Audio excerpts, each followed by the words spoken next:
you? Thank you, Chairman Shepard, for reminding me the microphones are on. We're all having our usual around the topic breakfast morning discussions. And I think the Commissioner will be here. I think we'll go ahead and kick it off to respect everybody's time. Well, there's the Commissioner right there. Welcome to all the institutions. Thank you for being here today. We appreciate it. I want to, I think everybody knows, everybody sitting around the table. I want to introduce a new board member and somebody that's going to be a new member of our committee, and we're delighted she's here. That's Brenda Pachovich.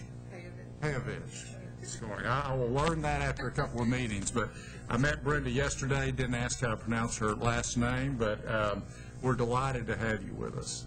And she joined in a lively discussion yesterday. To all the institutions, welcome.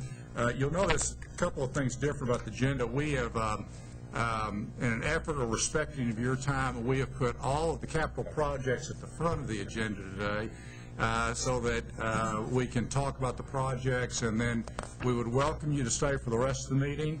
But if you elect not to, we also understand that if you head back to your institutions. So in the future, that's how we're going to conduct all these meetings, to make sure that we use your time most efficiently for the approval of the capital projects. The first agenda item we have today is my report, and really most of the things that we've been discussing as a committee are on the agenda today. Just for the committee, one item that is not on the agenda today is a topic that we've been talking about for the last 2 or 3 months, and that's been incentive funding. And all I will say is that y'all remember this committee submitted several recommendations. We did pretty significant work on this. Susan and staff did. And we have submitted our recommendations to the Governor's office, and still we'll be working with the Governor's office and the LBB over the next month and a half and trying to finalize a lot of that. You have probably also read the Governor will be also appointing an incentive funding committee, which will be working in conjunction looking at those recommendations. So other than that, we're really sitting back and waiting for the next steps from the Governor's office. The second item on the agenda is to talk about the minutes. This is the first time that we've had minutes. And the reason we did this is we wanted to make sure that we were remembering what we talked about from our last meeting and following up. So we sent these minutes out in the package, and I would ask any comments for additions or deletions to those minutes. If not, could I entertain a motion for approval? Ms. Mendoza, could I have a second? Second. Thank you. Bells. All those in favor indicate by saying aye. Aye. All those opposed by the nay. Thank you.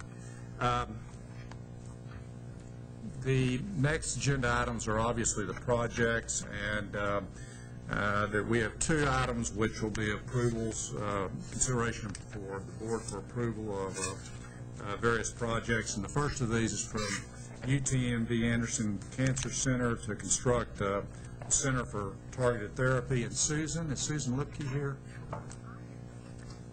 Haven't seen her. She probably is surprised we're starting this, or I'll tell you, let's... Send out a reminder to everybody because this is a change to start at 9 instead of 10. So why don't we skip that one in the event that she shows up, and then we'll come back to it. And if not, then we'll just go back and go through it as a committee. The second project is a request from the University of Houston for property purchase, and you should each have a copy of this packet at your separate packet at your location there. And U of H has requested that the property location be kept confidential during this conversation. And as I said, we've given you an updated briefing. Excuse me. And Dave Irvin with the University of Houston here has provided an overview. Welcome, Dave. Thank you. Thank you. I appreciate your time this morning. Well, let me start by saying this is an opportunity that we did not know we were going to have. And so if you've looked at our MP1 list, you'll note that it's not on there. And that's because this property, up until very recently, was City of Houston property. It was actually part of a park that was donated to the city by particular family, through a series of court actions, that family has retaken ownership of 53.24 acres and has put it on the market for purchase. The property, if we could have the slide very quickly, is an incredible location. It's because it's park property, it's undeveloped. It's never been developed at all. It's virgin forest right next to the University of Houston. And the site, as I said, borders our site. We have 550 acres, which is certainly more than UT, but not a lot for the number of people that we have. And when you look at our master plan, it calls for several things. It calls for us to increase our enrollment as part of closing the gap pretty dramatically. It also calls for a large number of on-campus housing for us to grow from 5,000 to 12,000 on campus. And it calls for a large amount of construction for things like Tier 1 research and so on, up to 6 million square feet.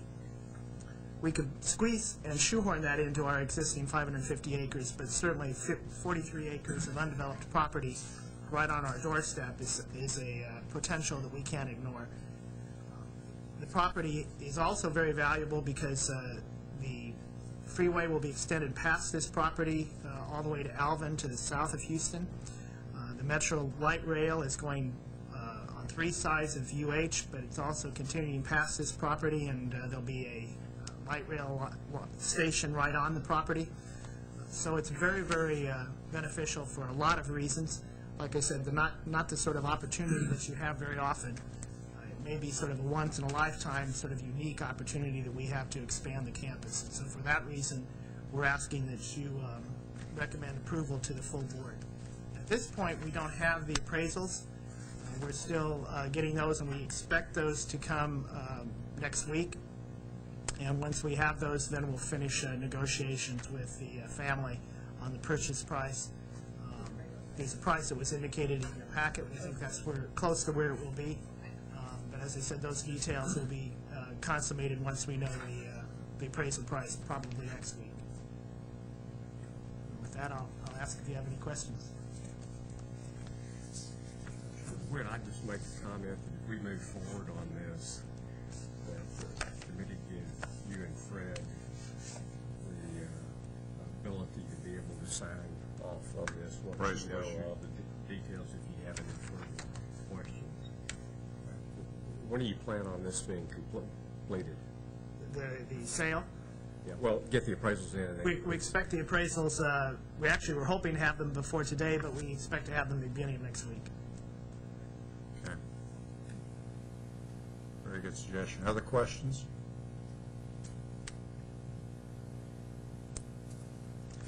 Okay, could I have a motion for approval subject to authority being provided to Fred and I to sign off on the final appraisal? That'd be the only approval condition, really, would be the appraisal. So I have a motion. Ms. Phillips, second? Second. Second by Ms. Mendoza. All those in favor indicate by saying aye. Aye. All those opposed, no. Thank you. Thank you very much. Appreciate it. Congratulations. Let me go back. Is Susan Lipke coming in? She's not here yet. Okay, well, why don't we skip on to the next 7 projects, and then we'll come back to that front end. I hate for her to make the trip and not give her the opportunity to address the community. There are additional 7 projects on the agenda today for committee action, and the first project for committee approval is a request from Texas A&M to reapprove the construction of Welborn Road pedestrian passageway. And Dan, I guess you're here today. Dan Kennedy, I'm here. with A&M, to provide us with an overview of the project. Thank you, Mr. Chairman and committee. This is a bit of an unusual reapplication or reapproval request, in that it addresses a lingering issue that has on a project that's been completed for quite some time. But we constructed the Welborn Road pedestrian passageway beneath Welborn Road and the Union Pacific Railroad tracks parallel to and just south of Joe Rout Boulevard and John Kimbrough Boulevard quite some time ago. If any of you have been to a football game at Kyle Field, no doubt you've seen that passageway beneath these two very heavily traveled railroad tracks and Welborn Road. And the driving force behind the passageway was the safety of the at-grade pedestrian crossings in that area, because right across the tracks we have, kind of pointed out there, but we've got the student West Campus parking garage right here, and the Student Rec Center is in this area on the West Campus, and then the Memorial Student Center and other student gathering places is on the main campus area, and so there's a lot of crossings at this particular intersection. But to kind of help with this presentation, I've developed a project budget history slide, and when you have to do that, you know you're in trouble. We've been back and forth several times on this thing, but yes, I hope this will help us understand the history of this and how we got to where we are today. But the project was approved by the A&M System Board of Regents and the Coordinating Board in 2000 at a budget of $13,543,000. Now, this budget was based on cost estimates which had been prepared at that point and prior to bidding of the project. When we bid the project, bids came in quite a bit higher than what we had anticipated. There's a lot of utility relocations required, as you might imagine, in this passageway project, but we developed a new budget based on the actual bids received of $14,775,000, and this budget was approved by the A&M System Board of Regents, and at the same time they awarded the construction contract. We did not resubmit the application to the Coordinating Board for reapproval, as this number was still within 10% of the amount that was originally approved by the Coordinating Board. We went ahead and constructed the passageway, and construction was completed in the late summer of 2003. As part of this project, we entered into an agreement, or Texas A&M did, with Union Pacific Railroad to pay them for expenses required to relocate their main track and construct a temporary line while we built the bridge that the track was to go over. They also were required to, or always required when you're doing work for them or working around their railroad, they provide a flagman at the track anytime you're working near to or crossing the track. And they needed to relocate the crossing signal there at Joe Rout Boulevard and John Kimbrough Boulevard. So we entered into an agreement to reimburse them for expenses required to do that. Although they provided an estimate of the work, the agreement still required that we pay 100% of the actual cost of the relocation work and any other work that they had to do. Based on their cost estimates that they had provided to us before we started all this, we felt that the $14,775,000 budget, we had made adequate allowance for railroad company charges in that budget. However, when we got their final billing after the project was over, it considerably exceeded the actual cost considerably exceeded their estimates to us for the project. So, and to pay the actual amount that they billed us would have caused us to exceed the Coordinating Board approved amount by more than 10%. So we immediately asked for justification for their charges, and that started a long session back and forth with the railroad. And finally, in December of 2004, we sent a letter to them stating that we had not received any documentation and that we had considered the project complete. We're going to close it out. And in February 2005, we in fact did close the project out within our system and reverted all the money for the project back to A&M. In June of 2006, we finally received justification from the railroad as to their charges, and during this past year we've been going back with negotiations and discussions and have concluded that their charges do appear reasonable and that they're due the total compensation that they requested.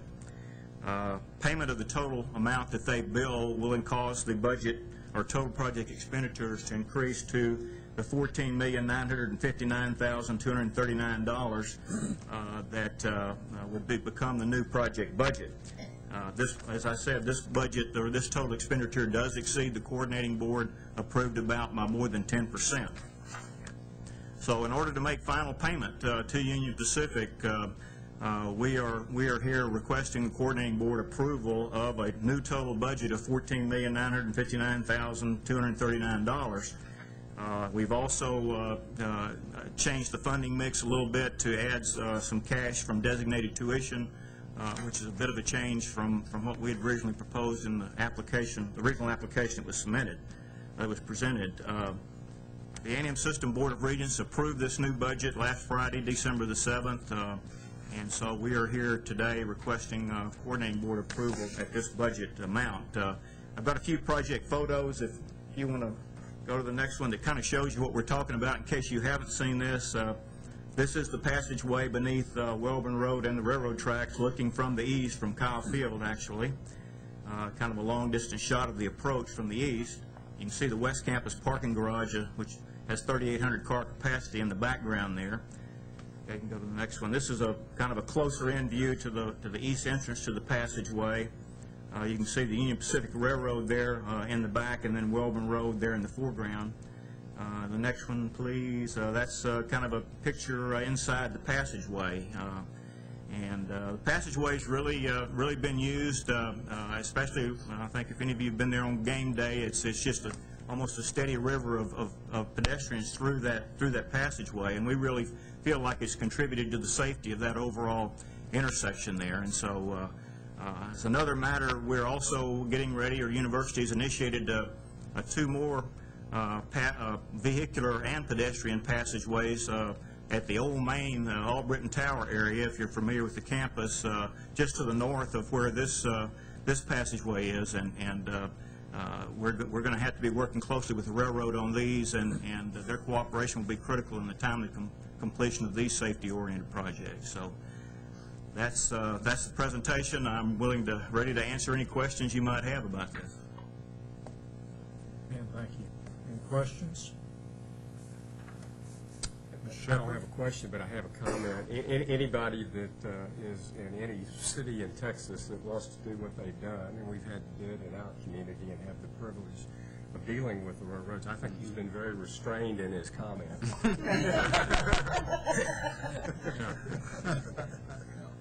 Actually, Mr. Shepherd, they were a little bit easier to deal with than TxDOT was, and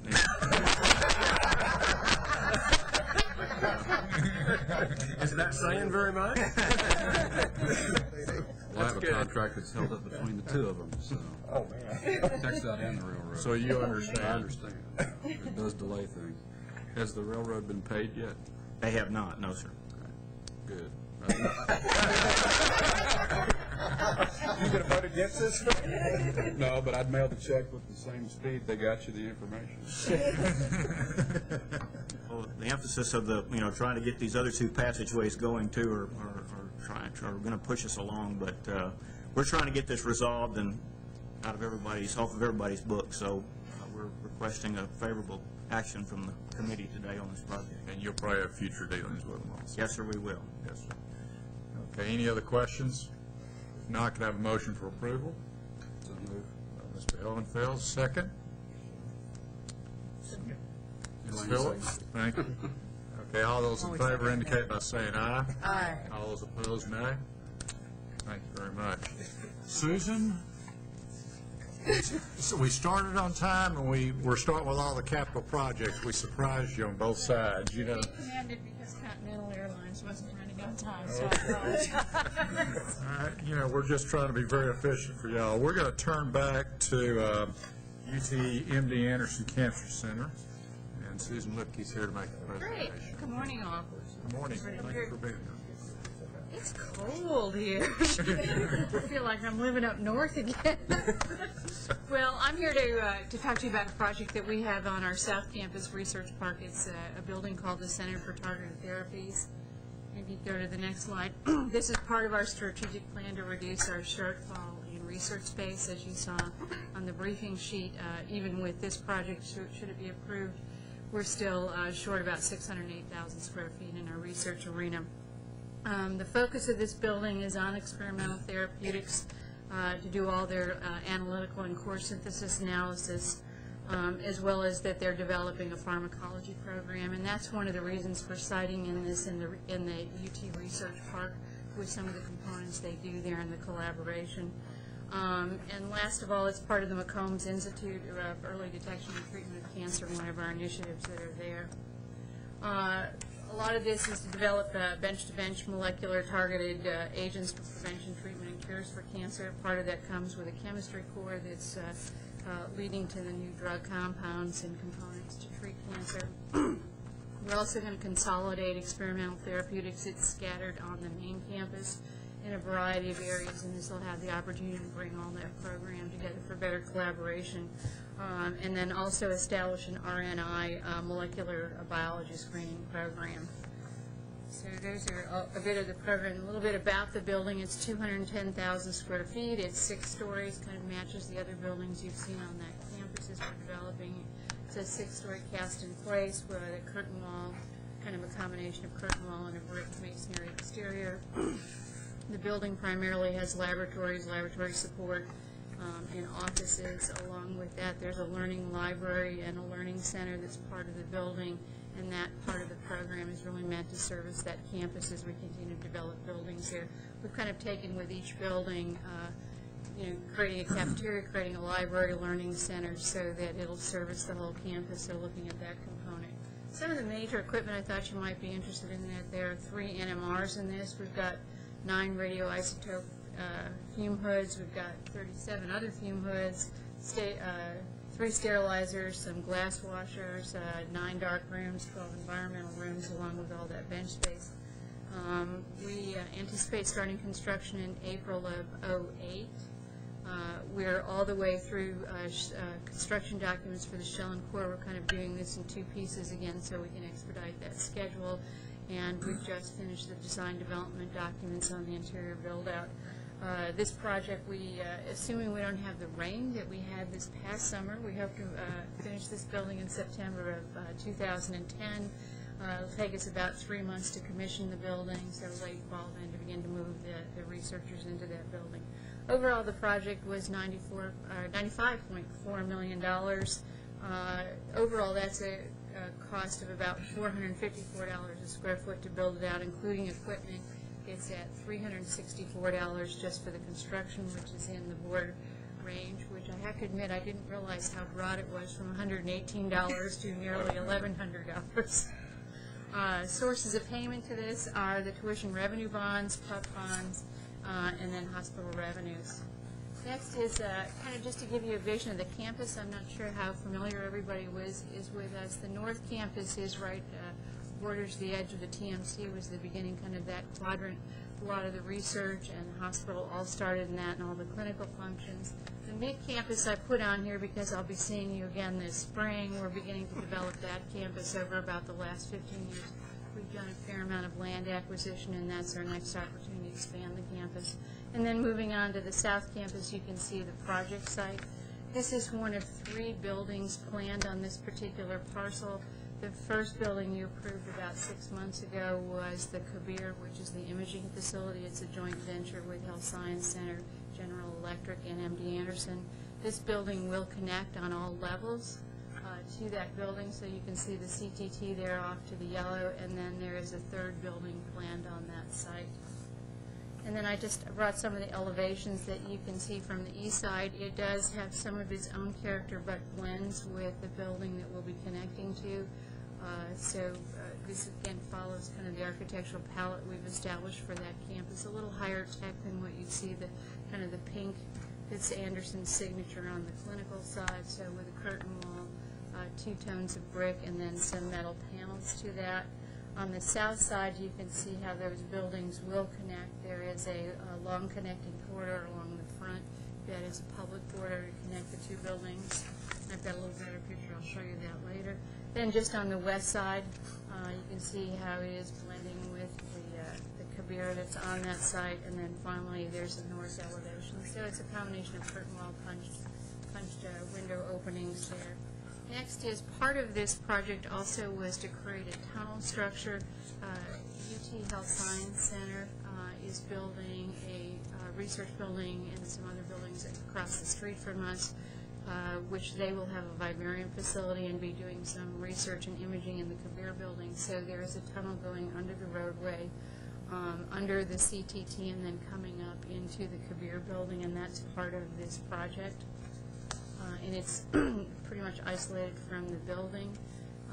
here's the first floor plan. You can see down to the bottom right is where the library and the learning and the conference center, there's one with a raised platform, kind of a half circle you see there. And then about midway in the building is another teaching lab that's part of this building, mainly in conference and teleconferencing will happen there, and then the rest of it is library. It's a little bit different. We're kind of trying to recognize the population and how it's changing and the researchers. I think the challenge to a lot of people that are going to be presenting today is designing for those next generations and what do they want, and it's a little bit different. So it's kind of a funky looking library when you visit us when it's done, but creates a lot of study pods, open spaces for people that are in that area and using the campus. Then moving on up, the second floor varies somewhat in that that's all where the chemistry portion of the building will be in their labs. Anderson some time ago adopted the open lab concept, which you can see there, and this really allows the researchers to flex on the amount of bench space they're given depending on the research they're doing and that they're funding, and then for researchers to cohabitate in the same lab. I will say when we started with the Mitchell building about 5 years ago, we had a real pushback from the researchers, and now everybody loves it. There's still a few, few of us old timers that you see that don't, but all the new folks that are coming in really like that idea. It really fosters a lot of collaboration. In the middle of the building, off of that, is all of the lab support with equipment rooms, the dark rooms, environmental rooms I mentioned earlier in the count. And then in the very center is an interconnecting stairwell that we're going to create on the floors and creates a lot of office space right in the center. Doing a lot to try to bring light into the building, as you see all of the way around on this. It also does connect to the Kabir in the upper part and the bottom. We're connecting on all of those floors. Some of their office space will spill over into this building. And then the rest of just the typical lot less fume hoods and things here from the chemistry, so the layout varies a little bit from that. And then the last thing I wanted to share with you, we've been working with the regions on developing some metrics to test the success of the project, other than did we build it on schedule and budget. I mean, their concern is the programs that are in there and what are our goals for these buildings. So I just thought you might find that interesting of seeing what we've set as some of the targets that will house 50 principal investigators in this building by 2011, a little after a year after reopening it. We anticipate a 45% growth in graduate students by 2015, and a lot of those folks are going to be on this campus. And as I mentioned, that's why we put some of those functions on the first floor to support those.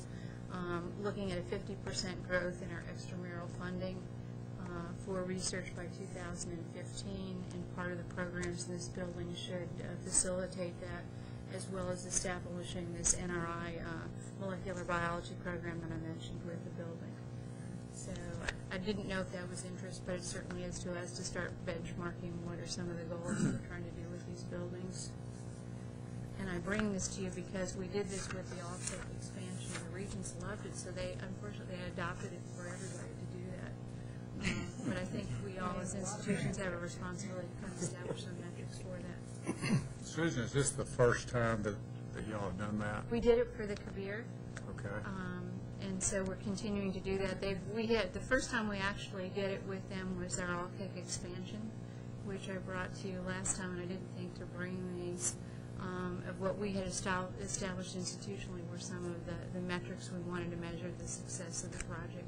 And it's really geared to the programmatic side of why we're building that space and investing in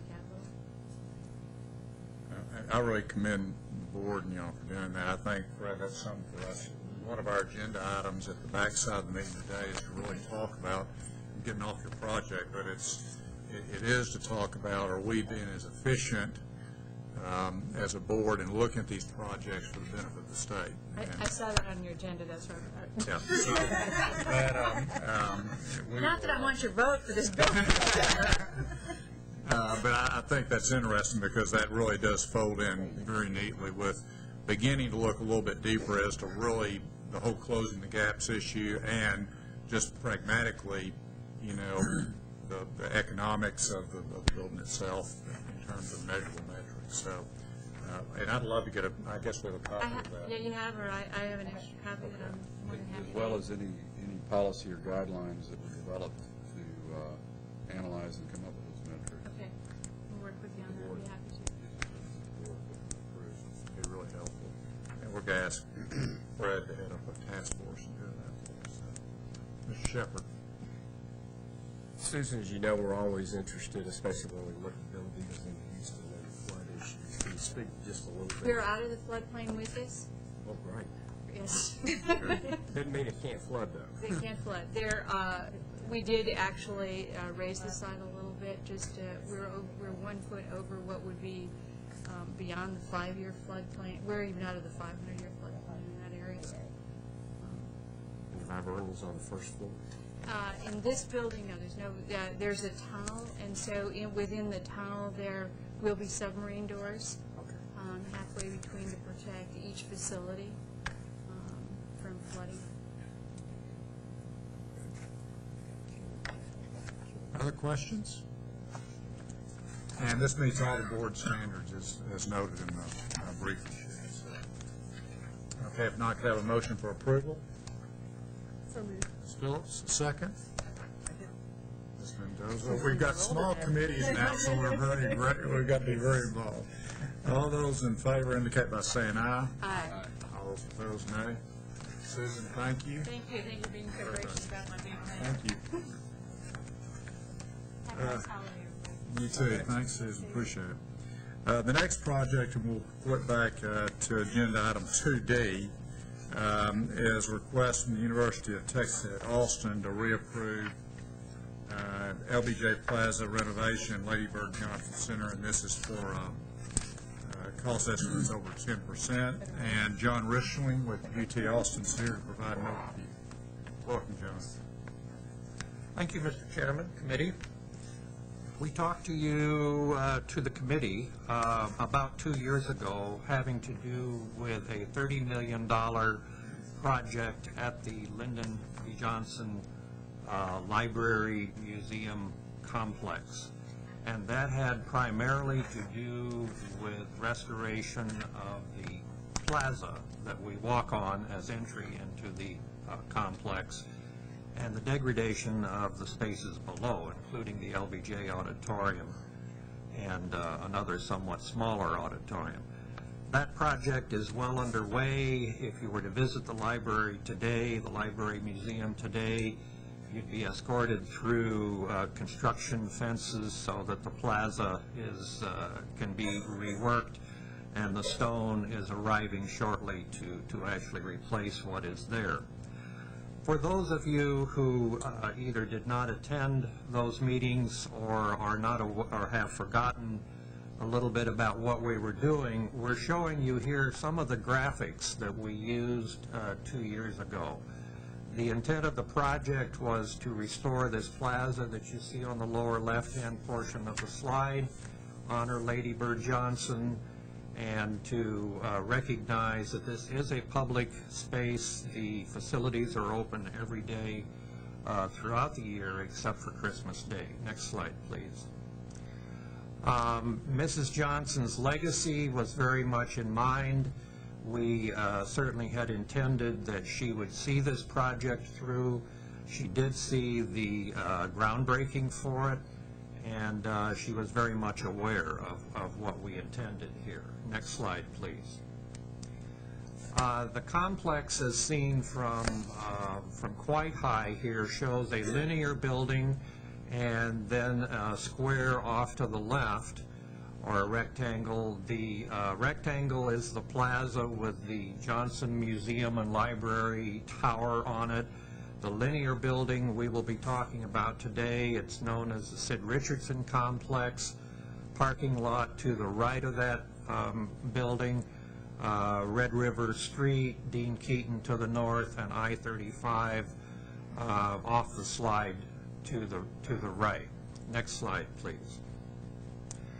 A little closer view, you can begin to see that the linear building is really 3 structures that we think of connected across the upper 2 floors. Next slide, please. The plaza has 3 fountains in it, or it has had, and those have been challenged to maintain, and our attempt to humanize the plaza you will see in a few minutes. Next slide, please. The building on the right, the Sid Richardson building, is made up of really 3 blocks. The north block will be the subject of our conversation today. You can see the watercolor for the 3 fountain areas that exist today, and then to the left, the LBJ Tower Library and Museum. Below the entire plaza is occupied and semi-occupied space. This entire complex is somewhat over 35 years old, and thus we are meeting some challenges in terms of the degradation. This is a picture of the plaza before we started to remove the materials on the plaza. Tower to the left, Sid Richardson complex to the right. Next slide, please.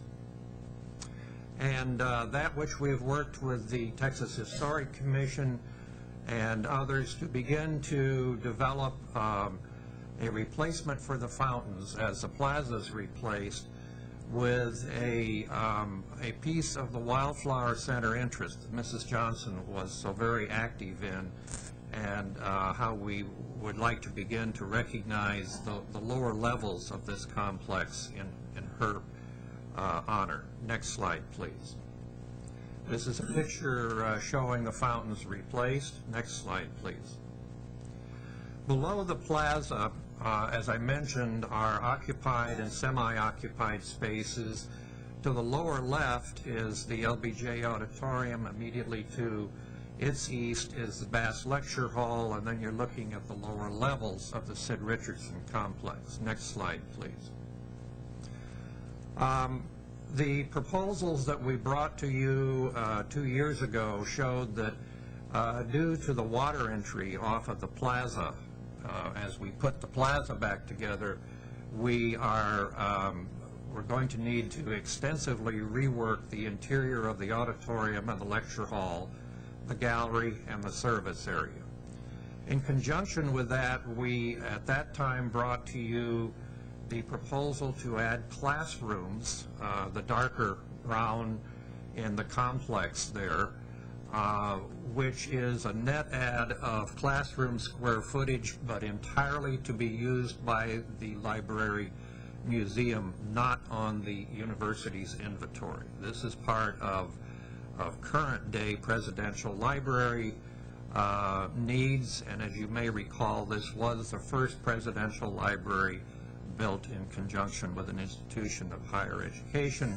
So this set the pattern in many ways, but now 35 years later, from a programmatic standpoint, it has some catching up to do. One of the factors that we're bringing to you today is, as we got into those 2 blue areas, we literally had to take everything out. Water entry behind the walls, above the ceilings, the floor materials, the ductwork. It just isn't wise to put back or to leave any more than absolutely necessary, which is the shell of those structures. So if you were to go into those blue areas today, you would see bare structure, and the cost of putting that back is one of the reasons we're talking to you today. Next slide, please. This slide shows in the 2 light blue areas the beginning of, at that lower level, and then let's move on to the next level up, the recognition that the interior spaces of the northernmost unit of the Sid Richardson complex, where the LBJ School of Public Affairs is housed, needs to also catch up after 35 years. We have a new dean of about 1.5 years or 2 years ago. There is a lot of momentum here, given that we are working on the Johnson Complex Plaza and the space below. So the light blues that we have shown you here are where we're proposing, with your approval, to move into reworking the interior of these spaces. There is a 3-story element or building, if you will, sitting on top of the plaza level, above the public level here. You're looking at the lowest of the three. We have ADA, life safety, sprinklering, exiting, in addition to programmatic concerns about a building that was built with the complex 35 years ago. Next slide, please. This just shows you as it goes on up to the second floor. It does expand a little bit to the south, but we will be doing major work inside the building on the second floor. Next slide, please. Third floor, likewise. Next slide, please. This is a photograph of the hallway at the very lowest level as you would see it before we actually put up the construction barricades and so on. It is fairly, well, it is typical of how it looked 35 years ago.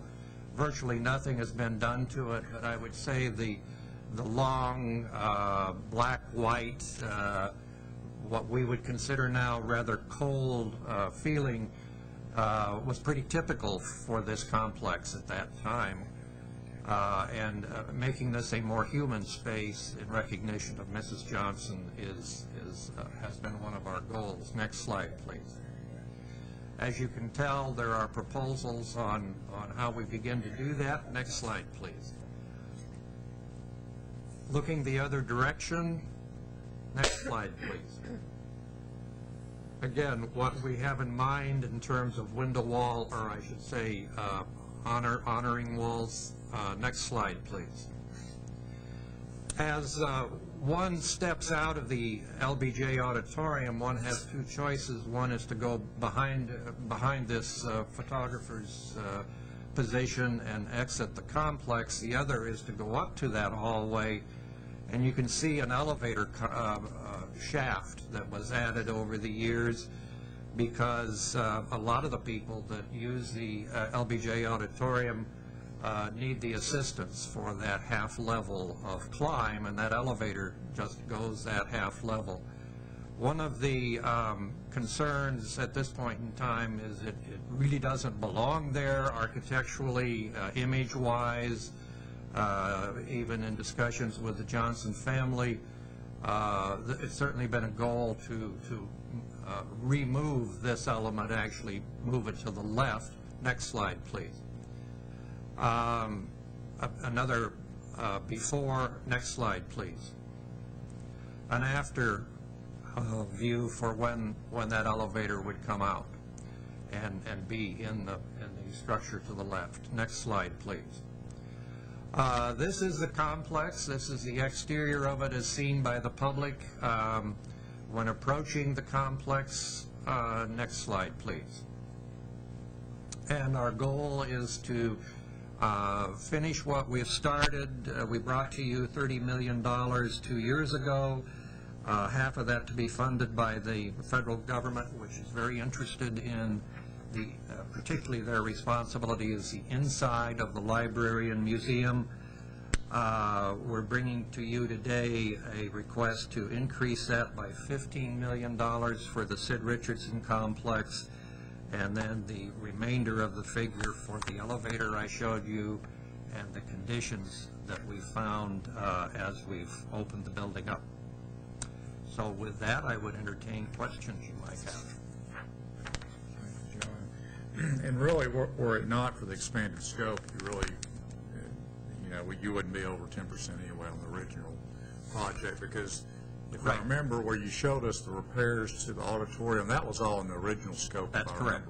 Correct, from 2 years ago. So most of this is really being driven by the Sid Richardson enhancements to the classrooms. Exactly, most of it is, which is an investment in an existing 35-year-old building. Questions? Questions? This meets all the board standards as outlined in the briefing sheets. No other discussion. Can I have a motion for approval? So moved. Second. Ms. Mendoza. All those in favor, indicate by saying aye. All those opposed by nay. Thank you. Thank you. Thanks so much. The next project is a request from University of Texas at Dallas to construct the Housing and Living Learning Center #1. And Richard Dempsey is here with us. Welcome to provide us with an overview of the project, and glad to have you with us. Thank you.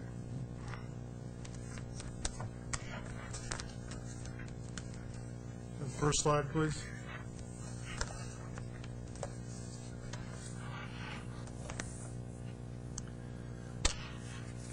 This project consists of two elements, a residence hall that you see at the upper part of the slide, and a food service facility, which is at the lower middle part of the slide. This is the first student housing we've had on campus that doesn't have kitchens integral to those units. This is targeted toward our freshman students, particularly from the living learning aspect of it, and that's the reason for the need for the food service. The architect is Jacobs Carter Burgess. It is a construction manager at risk methodology.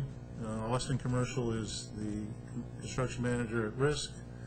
The overall cost is $37,800,000.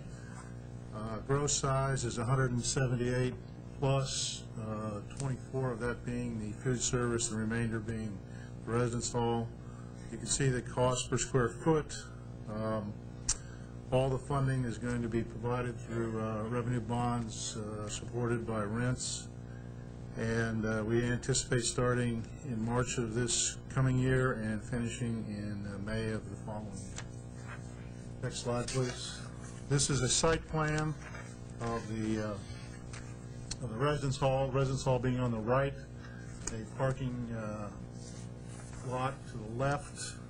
Next slide. This is a perspective. The circular element in the front is the commons area.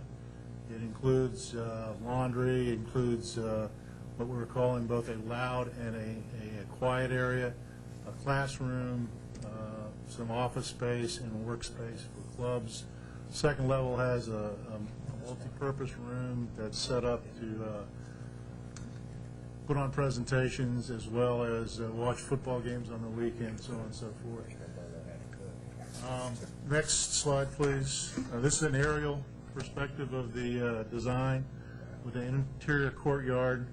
We're maintaining very tight control. You have to enter the building through the center section. We have 24/7 man desk at the front. Again, set up to address issues with freshman students.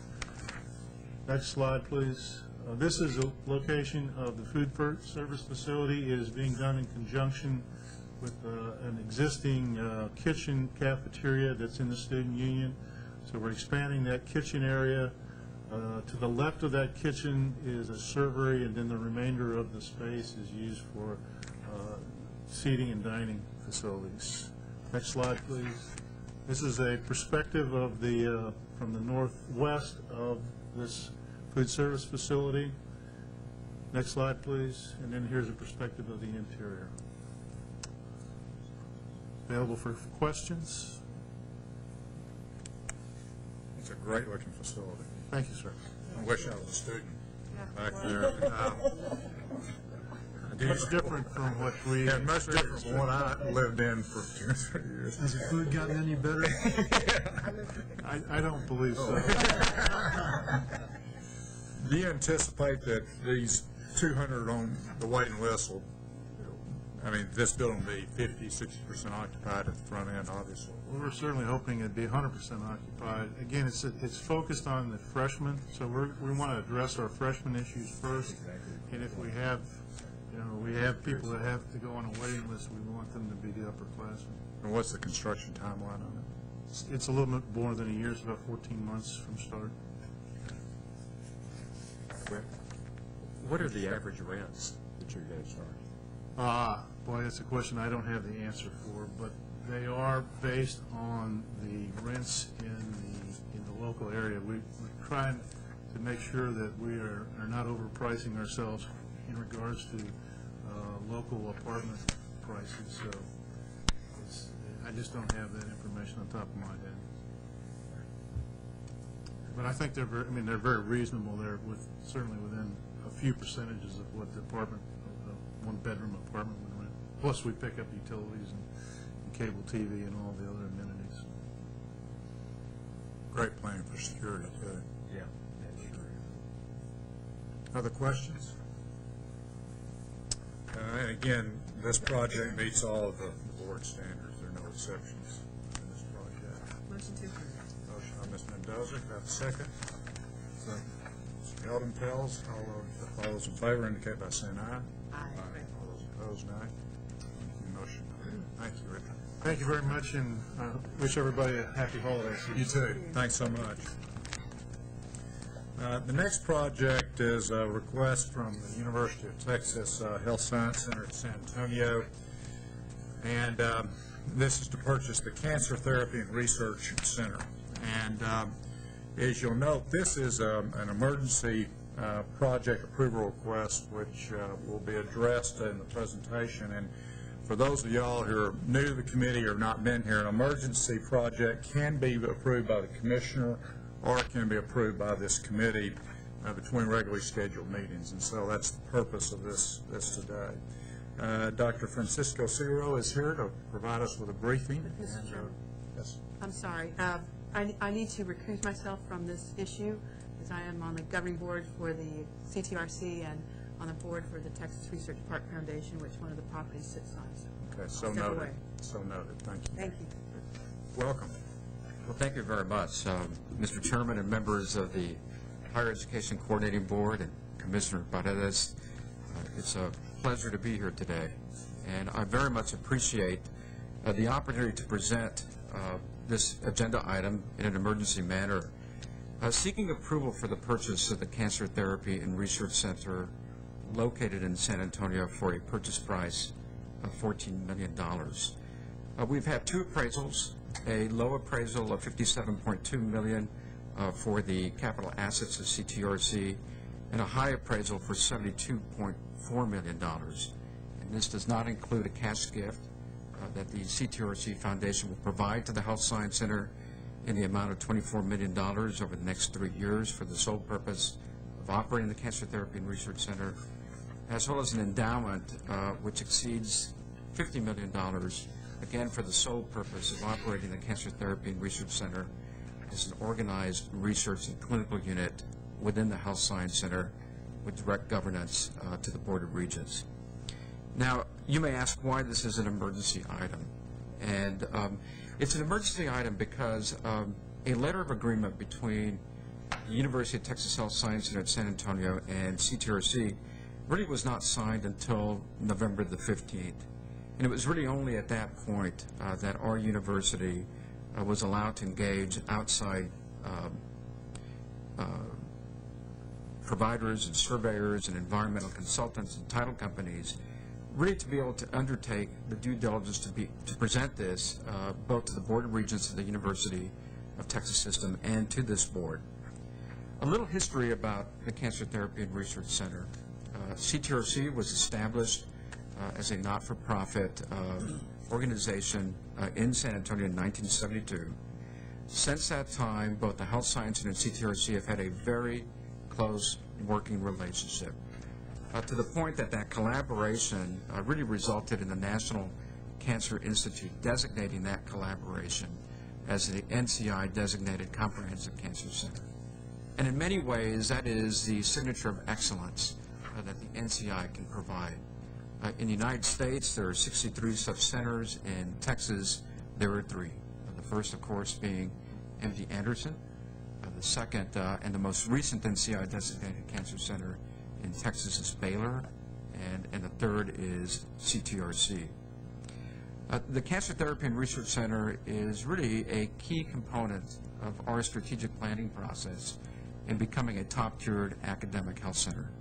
And it's very important for the education of undergraduate medical students, graduate medical education in regards to residencies, certainly very important in our vision for becoming a top-tiered biomedical research university, as well as providing really state-of-the-art clinical care to patients many of which are throughout South Texas and northern Mexico.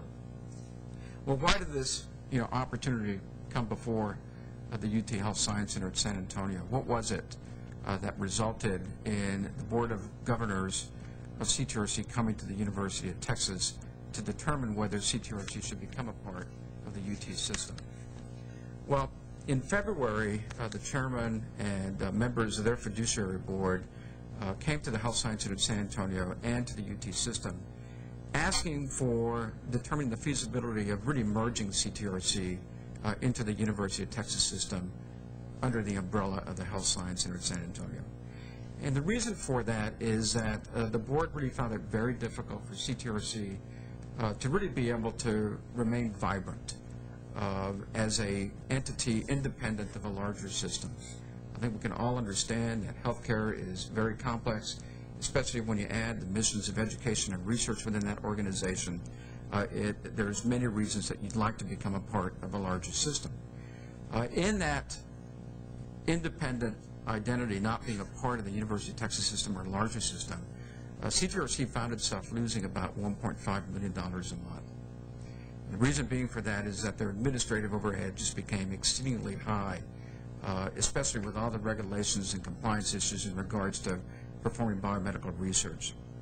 Now, we knew that CTRC has been very important to the mission of the UT Health Science Center at San Antonio, but being fiduciary responsible state agency, we really needed to make sure that the benefits outweighed any risk in this endeavor.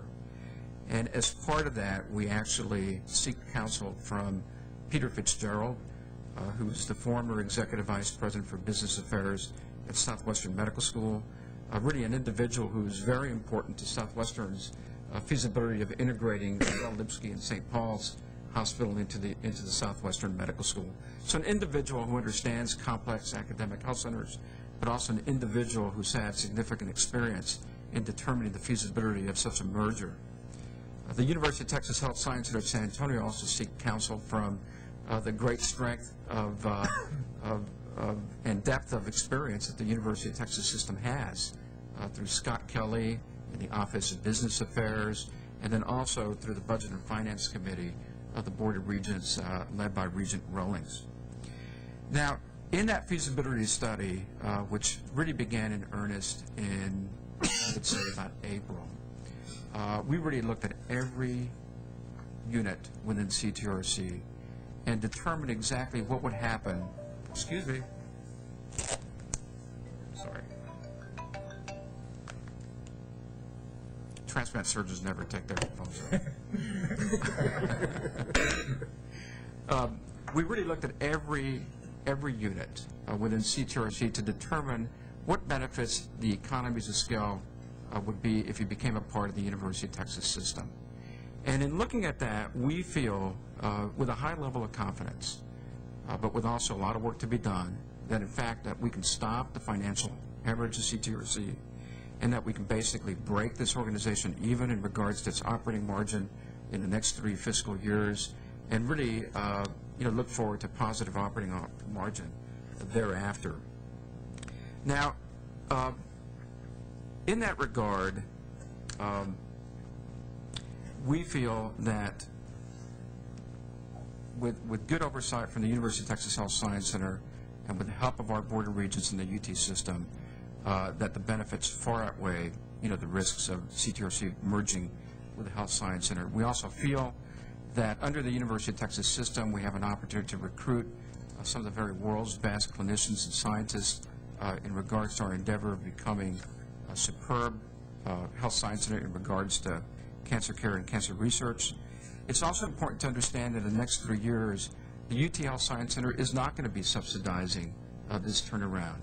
And the reason for that is that part of this process was to really obtain that $24 million of CTRC in cash to be able to actually subsidize this financial turnaround and not really harm the financial positioning of the Health Science Center at San Antonio. That was a very important part of this negotiation process. And as president of the Health Science Center, I feel confident that that we can do this, and then I also feel that over the next decade, This decision will be very important in really allowing the Health Science Center to become one of the very best comprehensive academic health centers in the nation. Before I actually, provide a pictorial survey of what CTRC looks like for this board, I'd be happy to answer any questions. Mr. Shepherd? Mr. Chairman, Dr. Sigeroy, has the UT board officially acted on this already? Yes, I actually presented to the Board of Regents the first week in December to the entire board, and they actually voted unanimously to proceed forward in this acquisition. Again, also, as part of the process of the coordinating board, also, giving approval for this process. Other question, Ms. Phillips? Is there a reason that the closing has to be December 17th and not set at a time when it can come along normally? Well, again, every month that we wait, CTRC is losing about $1.5 million, and so there is a sense of urgency to stop this financial hemorrhage, benefiting the economies of scale of the Health Science Center, and really, turning this around. The other aspect is that, we are taking care of many patients. The board of CTRC also has a sense of urgency for this to happen. And but by and large, really, the economies of scale and stopping this financial hemorrhage is exceedingly important for the Health Science Center to, continue the path of this financial turnaround. But other than the urgency, is there any technical reason, any tax reason to close before the end of the year? No. But it is my understanding that there is a plan that y'all can put a lot of the synergies of the UT overlay into effect that can help make an immediate impact on $1.5 million loss per month. Isn't it? Immediate. That's Immediate. my understanding is. Can you also comment on really just from a community perspective, do the other hospitals use obviously the Cancer Center for treatment, and obviously this marriage must be looked at as a real asset for the community going forward too, I would assume. Well, CTRC is a significant asset for San Antonio, but also beyond San Antonio. Part of the process, once the letter of agreement was signed, we actually met before the editorial board of the San Antonio Express, met before all the volunteers that CTRC has, and with many, many community leaders. And I can tell you that there has been an overwhelming vote of support by the community for CTRC to become a part of the University of Texas Health Science Center in San Antonio. I can promise this board that I have not received a negative comment from a community leader in this regard. So the community is proud of the opportunity of CTRC becoming a part of the Health Science Center. None of the hospitals in San Antonio have expressed concern to me personally. They feel that not protecting CTRC and allowing it to be a vibrant jewel would really be a significant setback for our community. Other questions? I had one earlier when we heard from Susan Lithgow at UTMB Anderson that the UT system has adopted a policy of setting forth metrics to gauge a project's success. Given this compressed timeline for this project, have any of those metrics been established for this? In regards to right sizing and obtaining some of the economies of scale? Well, in regards to what progress, what gains would be the benchmarks for the expectations for this project's success? Well, the first part of this is right-sizing CTRC and really minimizing duplication in the economies of scale. And we were actually, in our feasibility study, wanted to obtain a cost savings of $6 million in this merging, annualized at $6 million a year based on the economies of scale, and we have already achieved that. Upon the effective data transfer, we would have achieved the right sizing and minimizing duplication of that. The other aspect is that working with Ken Shine and the UT system, we are establishing both an internal and external advisory board of experts to really help us achieve not only, again, assuring that we have right-sized the organization, but also helping the university and the board assure that we can recruit the very best and also achieve, the benchmarks that are required of a comprehensive cancer center. So as part of this, we also are going to establish an external advisory board of experts, making sure that we are achieving, the right road of success, and if we're not, allow us to have the best counsel on how to make sure that we get back on track. So we are having some checks and balances in place. So the right sizing will save $6 million annually? Correct. What is the plan for the other $12 million a year that is been losing? Well, the other part of that is, again, this whole aspect, when we're taking a look at this, a lot of this in the first 3 years is really basically expense reduction. But the revenue generation is going to come from, again, establishing outstanding cancer clinical product lines, enhancing the amount of research grants that CTRC can provide. And so when you take a look at that in that context, the feasibility study demonstrates that we have a very good chance of actually breaking even in 3 years. But up front, the big aspect of this, and what makes this a conservative presentation to our Board of Regents is that the economies of scale and right-sizing the organization and really minimizing the administrative overhead goes a long way of allowing us to turn this around. Now, downstream beyond these first 3 years, really developing outstanding clinical product lines and really enhancing its research strength as it experienced before in the past are important aspects of the success of CTRC. But without this alignment and without rectifying this, it's going to be pretty hard to recruit the very best to want to come to San Antonio in an academic environment.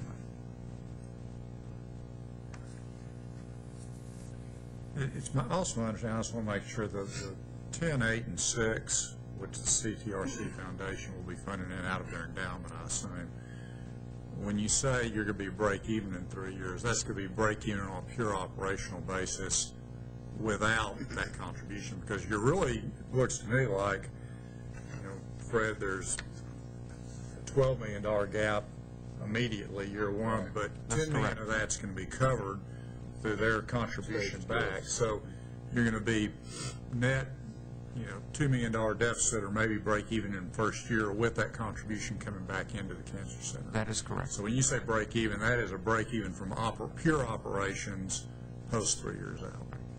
We don't want to. We were in this negotiation. We did not want to be in a position for the health science to be subsidizing operational losses in the first 3 years. So we really wanted a very important buffer to allow us the appropriate time to financially turn around this organization. Mr. Shepard. Mr. Chairman, the one thing about this is the uniqueness of the UT system and all the cancer research that goes on around the state. I mean, it's obvious that Dr. Figueroa has had a lot of resources that he's been able to avail himself of to make this sort of decision. And I'm sure UT didn't make it lightly. Francisco, when on a go-forward basis, I assume that you all think on a federal level in grants, but because it is UT, that you all can generate a lot more additional federal dollars. That's part of the game plan? That's part of the game plan. We've also been in very close communications with the National Cancer Institute. They saw the model in San Antonio as one of the most complex cancer center models in America. And they really felt that anything that you can do to align CTRC, better align CTRC with the university and the UT system would be a benefit, long-term for CTRC. I also think, you can't count on this on a financial modeling plan, but I also feel that, our community is going to better understand, the cancer center in San Antonio, and I feel confident that, with that understanding and that clarity that, philanthropic, contributions for this effort will be facilitated, but that's not a part of this financial model. One other comment, and Dr. Cigarro made it, when he talked about South Texas, he also mentioned northern Mexico. You can't believe how many veterans of the United States military live in northern Mexico and come across the border to be treated, whether it's on Laredo, the Rio Grande Valley, or on up into San Antonio. It's pretty amazing. One more question. Ms. Phillips. You may have covered this and I didn't hear you. How long is the lease on the Fort Spa Road? On which road? Your long-term ground lease that the CTRC I guess is built? I have Florence Maid from our real estate office. She's got the details. It's on page 3 of The initial term of the lease goes until 2090, and there's an option to extend it for an additional 50 years. Okay, so you're safe there. It's well covered. That's great. Yeah, thank you.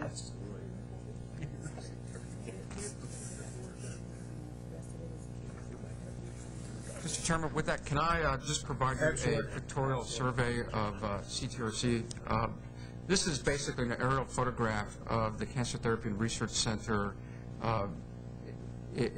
in the South Texas Medical Center, which is really, central to where our University of Texas Health Science Center campus is.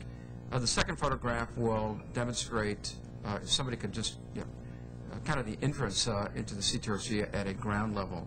And this is really a very elegant facility with, minimal deferred maintenance and really outstanding clinical equipment in regards to cyclotrons and radiation therapy equipment and radiologic imaging equipment. Next slide. This is just a schematic diagram with its parking lot, the three-phase buildings that now, really, occupy this central campus, which is really the Ursul Tower, the Zeller Building, and the Grossman Building, and then really a very nice parking garage as part of this process. Next photograph. Now, this is very complicated because I even have a hard time following it, but if the start to kind of the lower right is where the central campus of the University of Texas Health Science Center at San Antonio is. Make sure I don't blind anybody. That's where our campus is at the South Texas Medical Center. This is where Methodist Hospital is, which is a very large private hospital in San Antonio. This is where the Cancer Therapy Research Center is. This is where the Greehey Children's Cancer Research Institute is, our School of Allied Health, and our Research Imaging Center. And this area right here will be actually where we will be, having our South Texas Research Facility, which we hope to have in the next 3 years. So this is really very much part of our Greehey campus at the UT Health Science Center, San Antonio.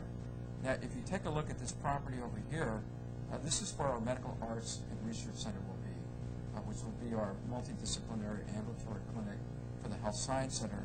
And this property over here is owned by the San Antonio Medical Foundation, but they have always been very receptive to the UT Health Science Center in regards to its needs for expansion. So if you really take a look at this, this is really at the heart of where our Health Science Center in San Antonio is. Very, very valuable property for the growth of the UT Health Science Center over the next subsequent decades. Next slide. Francisco, what's the distance from your main campus to the Cancer Center? It's walking distance. I would say it's 2.5 blocks. In fact, this is where our Health Science Center is. Over here is where our current diagnostic clinic is. And you can basically there's a path that just, really connects these two areas. And I can see that over the next, 20, 50 years, all of this is going to be, all next slide. This is the Institute for Drug Development, which is really, the home for one of the largest phase 1 clinical trials in America. And the CTRC really has that global fame in regards to the clinical phase 1 trials. This is a laboratory for that purpose. In this area, this building is located at the Texas Research Park. This is about 15 miles away from, the Health Science Center, kind of where SeaWorld is, in San Antonio. But in that park, we also have the Salmon and Barshop Institute for Longevity and Aging Studies and our Institute for Biotechnology. And next slide. This is actually a mistake slide. Next slide. This is where the Texas Research Park is. And this land right here is UT Health Science Center land, and this is exactly where the Sam Ann Barshoff Institute for Longevity and Aging Studies is, the South Texas Biology and Medicine building, as well as the Institute for Biotechnology. And this is really where the Institute for Drug Development is. And we can see, a lot of interaction between, our research labs here with the IDD in the future. And so again, not far away from our campus at the Texas Research Park. Next slide. I think that's it. So that's my presentation. We've asked several questions. One final question. Do you, in the planning, do you foresee any major capital improvements that have to be made to the center at all? We actually did take a look at the quality of these buildings, and there's really minimal deferred maintenance. They're really, buildings in good shape. We'll have to do a more thorough review of the Institute for Drug Development. There may be some areas where the air conditioning handlers need to be replaced, but not under an urgent situation. Okay. Other questions or comments? If not, I'd entertain a motion for approval. So moved. Mr. Hildenfeld, second by Ms. Phillips. All those in favor indicate by saying aye. Aye.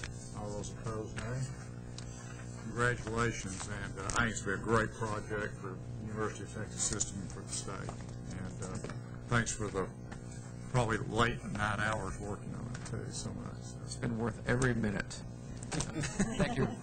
It really has. This is really a spectacular opportunity for our university and for the state of Texas. It's a dream come true in regards to alignment and really rectifying this. Thank you. I was curious how quickly the Proposition 15 funding will start to flow.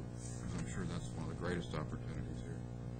It is. I think, again, the opportunity to recruit some world-class clinician scientists, really, will position San Antonio in better stead for Proposition 15.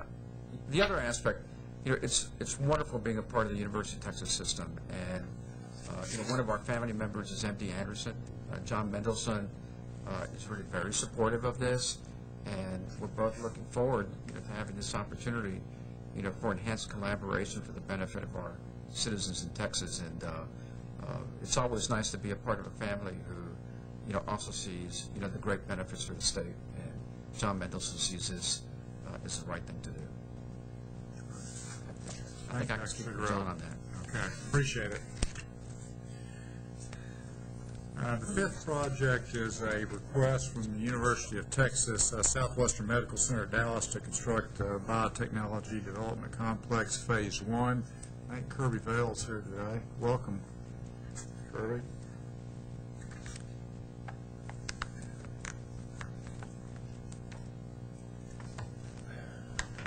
Thank you, and good morning. Good morning. The project that we have before you this morning is the Phase 1 of a eventual 4-phase development of a biotechnology development complex at UT Southwestern Medical Center. The purpose of this project is to accommodate biomedical research, commercial development, and the marketing of discoveries at UT Southwestern Medical Center. This is a 4-phase project. All of the buildings are intended to be leased to biotechnology development companies that have a symbiotic relationship with UT Southwestern Medical Center. The location of the property is just east of our north campus. And, again, I don't want to stab anybody in the eye, but this is the Research Development Park, Biotechnology Development Park. This is our north campus that we've been developing over the last 20 years. The last project, and you saw me recently, was for the approval of Phase 5 project, which is located here. The Research Park property is about 13 acres. It was purchased from the city of Dallas. It has some old facilities on it that will be demolished as part of this project. Next slide, please.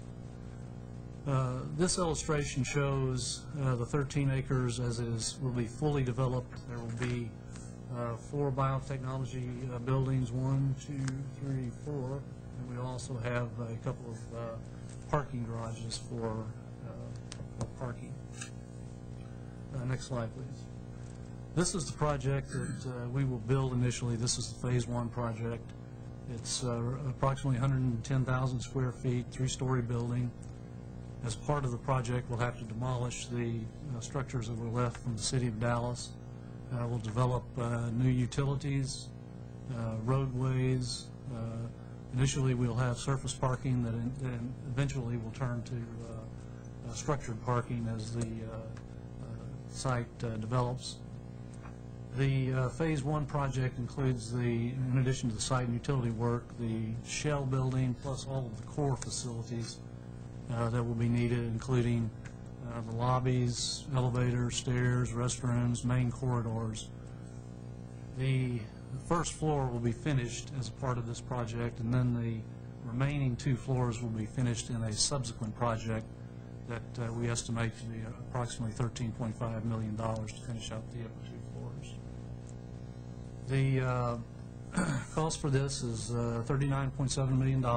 That's funded through revenue bonds. The project is designed by Page Sutherland Page. It will be constructed by Gil Bain. We expect to begin construction in March of 2008 and be complete in May of 2009. I'd be happy to answer any questions that you have about this project. Any questions, Mr. Rowe? I was just going to comment that I appreciate the breakout of the other costs category that came with this briefing sheet. Just so I remember you asking that question the last time I was here. A good-sized line item, so it's helpful to see the breakout. And also, I note it does meet all the standards except the efficiency ratio, but if Phase 2 were built out, it would meet the efficiency ratio. So, any other questions at all, Mr. Bell? Now I could have a motion for approval. Ms. Phillips, second.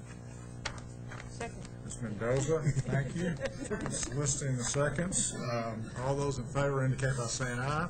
Aye. All those opposed, nay. Thank you, Kirby. Appreciate it very much. Welcome, thank you. Sixth project is a request for the University of North Texas to construct a life science building. And I think there has been a change to the briefing sheets, and so there should be I guess a goldenrod sheet. I think it's just changing the square footage, if I remember right. From 87 to 76, y'all should each have a copy of that. And Front page front page of that shows the highlighted change. And Rich Escalante and several of his associates are here to make a presentation, so welcome. Good morning.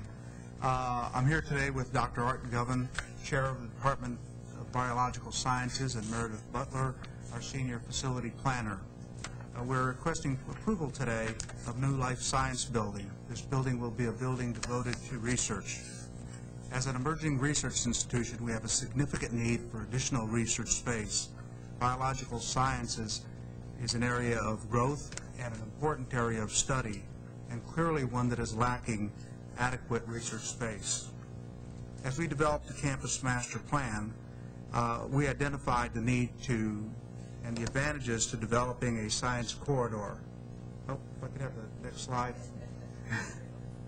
And this is the master plan that was adopted several years ago.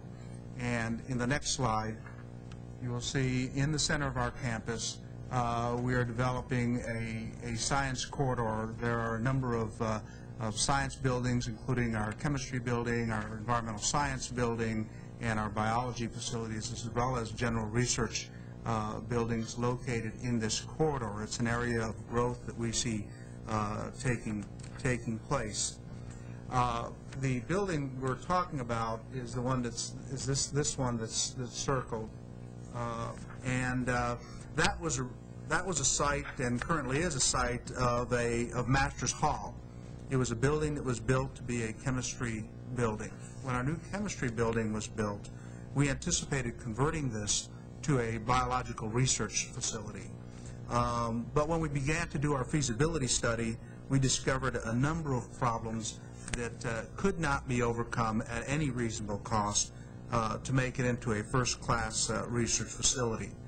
First of all, the ceilings were too low, and as much as we tried to restructure the building to accommodate those low ceilings, we could not overcome that. The infrastructure was not suited for this use. The columns were located in all the wrong places. It did not allow us to lay out the labs that we want to have with flexible benches and the ability to be responsive to research needs. We could not accommodate those with the column layout that was in the existing building. And we even had situations where part of one of the floors was hung by steel rods and turnbuckles from the ceiling, which created great limit. You've heard about other buildings like that that have unfortunately that have failed, and clearly that limited what we could do with this building. We sat back and we evaluated this and we said, this will never get us to where we want to be in developing a first-rate research facility. So we began to work with our user group of biologists to develop a project that will get us to where we want to be, not just for the next few years, but for the long term. And being in the center of campus, we want to be very respectful of the architecture and the design. Part of the master plan was to raise the attention to need to maintain the character of our central part of our campus. So we tried to develop a first-rate research institution respectful of that need. We also had a lot of discussion as to where we wanted to be and where research was going. And we decided that we wanted to build a building that really would foster the synergistic interaction among researchers and that would facilitate interaction between researchers and graduate students. And we think we've achieved that by both the location and design of this facility. Next slide, please. This is our existing biology building. It has classrooms in it, it has offices, and it has teaching labs. We wanted to maintain the character of this building when we built the addition. And this is the proposed building. This is the building we proposed to build. And you see we've connected the building by this connection. And it will allow, it's designed to allow free flow of researchers, of graduate students, and others between these two buildings, and not separate research in some isolated area off of campus. We are able, in doing this, also to return some of the facilities that have been used for research and offices for researchers, return it to teaching. So we'll have an advantage of that by this location. And by this location, we can both advance teaching and research. Part of this building is going to be shelled out so that we can attract additional researchers. And we've found this to be very effective if we can get them to participate in the design of their finish-out area to make sure that the design and finish-out meets their research needs. Next slide, please. You can see from this slide that provides statistics on the building, we're looking at an 87,000 square foot building that under the current project and current authorization, we are going to leave 11,000 square feet as shelled space. This gives us an efficiency for the project of 53.9%. But when you calculate in the shell space, I think you've just heard that explanation before in the prior presentation, we dropped 41.1%, but at build-out, we will be at 59% efficiency. So while we're temporarily below that standard, when we finish out the building, we will increase that efficiency. The next slide will provide you our budget figures for this project, and the budget is within the range for a facility of this nature, and this project meets all other standards of the coordinating board with this temporary exception of efficiency, and that will be met when the building is completed. This project is being funded with HEAF dollars. I have other slides that can show you how we will finish out the shell space, show you the shell space, but thought that we'd just save those for any questions. We're prepared to answer any questions regarding this project, and we are asking for your approval. Questions?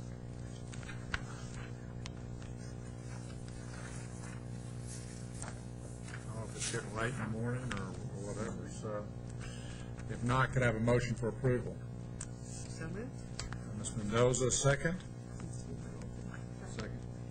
Alderman Fells, all of those in favor indicate by saying aye. Aye. All those opposed, nay. Thank you, appreciate it.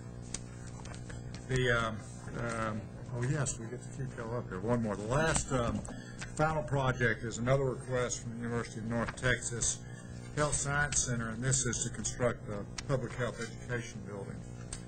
So I will turn it over to you again. Thank you.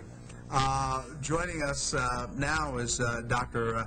Thomas Yorio, who's a professor and executive vice president for academic affairs and research at the University of North Texas Health Science Center. And Meredith Butler continues to provide support on facilities as a facilities planner. We're requesting approval of this public health education building. This is a TRB project, and some of you may recall, some of you are new to the board, but in 2005, the coordinating board members and staff worked very closely with us to allow us to purchase a little over 15 acres, the old osteopathic hospital, to virtually double the size of our campus. We promised at that time to undertake a campus master plan before we would build anything and come back and report to you. We're ready to build, and we're ready to report to you concerning our master plan. Next slide. We began our master planning process with some very fundamental and important principles of fostering academic values, creating a sense of community that was lacking, creating some open spaces and linkages that the new addition allowed us to create, to build with in mind the environment and sustainability principles, and to be responsible in our implementation, which meant working with the neighbors to make sure that the project that we built and the campus that we designed was compatible with area development, and to identify a real campus identity. The new acreage allowed us to begin to explore those areas. The planning process that we undertook was not done in isolation. The planning process was a joint academic and public effort. Next slide, please. In this slide, you'll see just the route of a walking tour we took with representative of the Arts District and the other public facilities, as well as neighbors that were invited to walk the campus. Actually, we did a couple of these. And so we could look at opportunities, we could look at problems, and we could try to identify those sensitive areas that we needed to take into consideration when we were planning the campus. The community was involved, as was the academic community, the public, and neighbors, and the Arts District was involved throughout the planning effort. And the acquisition was a great opportunity, but as we began this planning process, we saw the challenges that were ahead to us. Next slide. We owned essentially a sea of concrete. This slide shows all the impervious surfaces on the acreage that we owned. We didn't cover up and show the streets, because otherwise we probably couldn't identify anything. We had only a few spots where we actually had any grass or any trees on this entire property. But working together, we think we've been able to come up with a plan that will turn this around and will advance our academic programs while not only not harming the community, will enhance the community. They came up with ideas that we could incorporate into our plan that would actually enhance the neighborhood. Next slide. So this is the master plan that we came up with. You see, we're going to be removing a considerable amount of building and concrete on the new portion. And for the members that are new, this is essentially the new part of the campus. This was the part that we purchased. This is the existing campus. So this did allow us to look at developing a real campus, a real academic, health-related campus that allow us to attract faculty and students and stimulate growth in research and education. Because in the past, all they saw was a series of disconnected buildings, actually connected by some dark tunnels, but essentially disconnected buildings. This allows us to build a campus. This is the site of the old hospital. And the building that we're talking about today and requesting approval today is what's labeled here as Building A.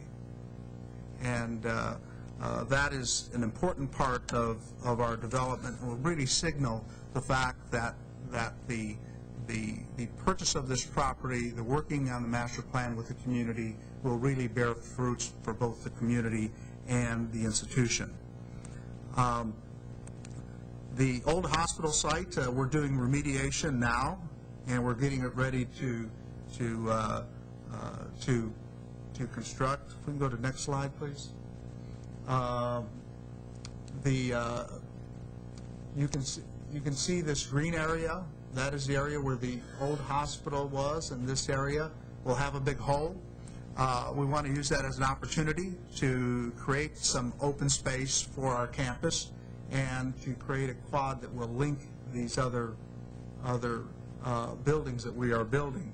You can see from this design how this is our tallest building. This is Med Ed 1, and we are sloping the other buildings down so that when they come to this residential neighborhood, we are not building very tall buildings. And in fact, the second building we're looking at making even shorter than we currently have planned in the master plan. And I think that'll be very respectful of the neighborhood that we're looking. But the first building is this Building A, the Public Health Education Building. You can see that we do want to connect it eventually by bridge to Med Ed 1. Next slide. This gives you a closer look of where we really want to focus our attention on and in the first phases. Improving Montgomery, and we've been working with the city on this. They're very excited about this, about traffic calming, and the neighbors have also looked at this very carefully, and they have bought into and believe that it will be of benefit for us to redevelop this, to create some walking opportunities, and so this is the area we're going to focus on. We have some very nice looking buildings like the library, but they're covered by some temporary buildings that have been there for many, many years, and we want to begin that process of cleaning up. But our focus will first be on this area at this time. Probably the next project we'll talk to you about after that finish out is this area, and again, we're looking at even making this building a little shorter and smaller in its design. As you know, we requested tuition revenue bonds a number of years ago, as did other institutions, and funding wasn't approved until recently. We requested those bonds and provided budgets prior to several years of rapid rise in construction costs. We intend to build the building that we applied for, that we requested. However, we cannot finish out that building with the funds we currently have available. So we plan to build this, and you've heard this before, we plan, from other institutions, we plan to build this in stages. We do plan to build a 5-story building with mechanical and penthouse and finish out approximately 33% of the building. In the first phase, we plan to and propose to build 2-tiered classrooms, 250 seats each, which will open up into a 500-seat classroom. That's a very important addition for our campus. We plan to build an atrium, which will serve a multitude of purposes, including a study area and an area for limited food service. We hope that there will be funds, and we plan to incorporate into this phase some small classroom space and breakout space. Our goal is to complete this first phase in August of 2009. This is an aggressive schedule, but it will allow us to immediately increase our enrollment in our medical school. It will provide opportunities to bring world-class speakers into a large facility to enhance learning experiences for all our students and all our programs, because as we are able to move medical students and enlarge our medical school class into these tiered classrooms, it frees up our other larger classrooms for public health and other programs that are currently limited just by the size of our physical facilities, by the size of, especially by the size of our larger classrooms. So we feel that this will bring immediate benefits to our community. We have no campus, no facilities on campus to serve this purpose, and we feel this first stage, we've selected those projects that will provide the most direct and immediate benefit to health education and research. We plan to meet the coordinating board standards. When it's completed, when it's finished out, we plan to have a 60% efficiency. We project to build out, as I said, about a third of the building today. The part we'll finish out has a 61.2% efficiency. But when you consider, again, the shell space, it drops to 17.7%. The building meets all of the standards of the coordinating board, with the exception of this temporary deviation of the shell space. Next slide, please. And this gives you some of the details that I just mentioned. Next slide. This is what we anticipate to be the completed building program when we are able to fund the full program. You see the tiered classrooms, general classrooms, meeting area, the atrium and study area, limited food service. Robotic simulation and live patient teaching areas will be very important to us, as will physical diagnosis and patient training areas. And then the upper floors being faculty offices and conference rooms. Dr. Ransom, president of the Health Science Center, is working to identify additional funds to complete the remainder of this building. This is a high priority for him. And next slide, please. And this is the budget for this phase of the building. We hope to be applying actually for authorization to continue the finish out of this building even before we complete work on this phase. And we are working very diligently to identify those funds so that we can come back to you and request additional build-outs. Should you have any questions on any of the facilities that we are building, especially technical facilities, Dr. Yorio is here and can explain some of the specialized areas we'll be developing in this building. We are requesting approval of this TRB project. We're excited about beginning to construct on the newly acquired land, and we're most particularly excited about the immediate benefit to medical education, to allowing us to expand our enrollment that this first phase will allow us. Thank you. Questions? The only question I have is, have y'all been turning away medical students because of lack of capacity? Well, I think, like all medical institutions, you get an enormous number of applications, over 2,000 for 125 or so seats. So you always turn away excellent applicants. And with the need of physicians that we hear not only throughout the country, but certainly in Texas and small towns where we are one of the leaders in placing our graduates in primary care, we see this as an excellent opportunity for us to expand the class to 200 students, and this facility will allow us to do that for us right away once we get going, because we do have excellent students waiting to get in, and certainly do turn away some excellent people. Other questions? I had one follow-up based on yours. You mentioned that y'all are a leader in placing physicians in small towns. Can you ballpark what percentage of your graduates? Well, first of all, students about 70-75% of our students end up in primary care, And of those, if my memory serves me right, I think it's about a third of those end up in towns less than 50,000. And so we've been placing graduates throughout the state in very small areas. And primary care has been our focus for many years, and we're actually listed as one of the top institutions in the country in the top 50 in primary care. So we certainly keep that as our focus. We know the state needs that for rural. We have a rural track for our medical students where we do the training for those students, try to attract students from rural areas into that program so they go back to their rural roots and practice. So it's a program that we've been expanding. This will allow us to expand it even more. Other questions? Quick question. Ms. Phillips? Can you tell us about any efforts you might have to attract more underrepresented students? I notice you have some goals that you aren't in 2010 that's pretty far away from here.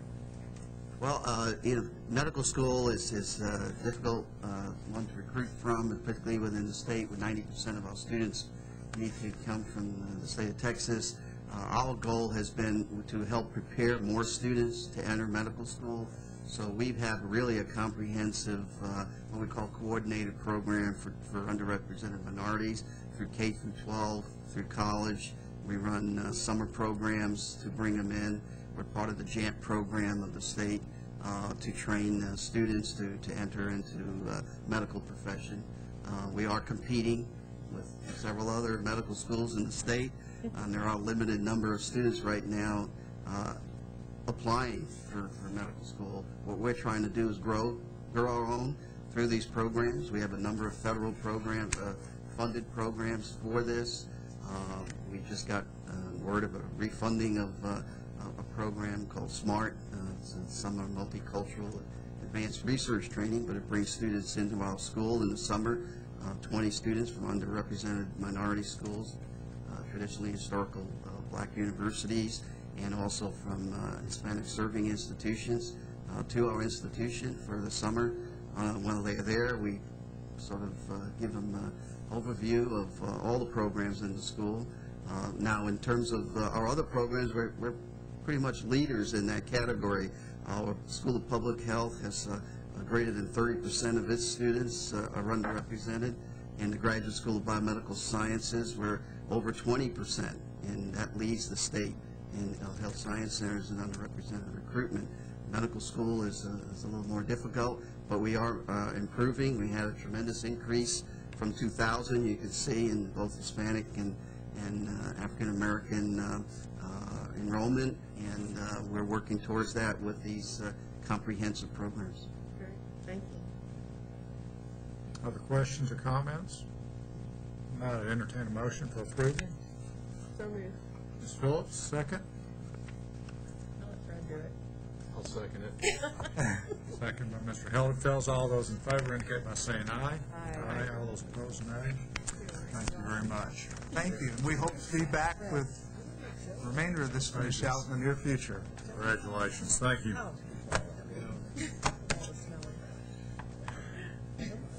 Okay, that concludes the presentations by the institutions, and I'm going to try to move through these other agenda items very quickly, because I want to really spend a little bit of time really on this agenda item that Fred is going to help lead us through, and that is this whole issue of process we've just been through, and talking about how can we streamline this and be as effective as possible. Agenda item 2E is consideration of adopting the Commissioner's recommendation to the Board relating to amendments Section 1322B, Section 2 of the Board Rules regarding community technical college formulas, and a comment was received during the review of the Chapter 13 rules in January, and it's my understanding the staff concurs with the comment.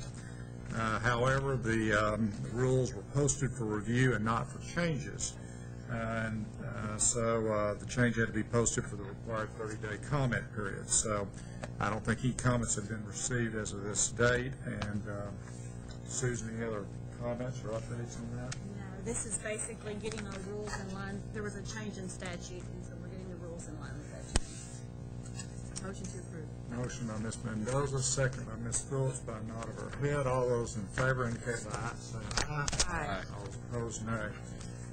Agenda item 2F is consideration of adopting the Commissioner's recommendation of the Board relating to new sections 22.501 through 22.508 concerning the grant for the nursing shortage reduction program.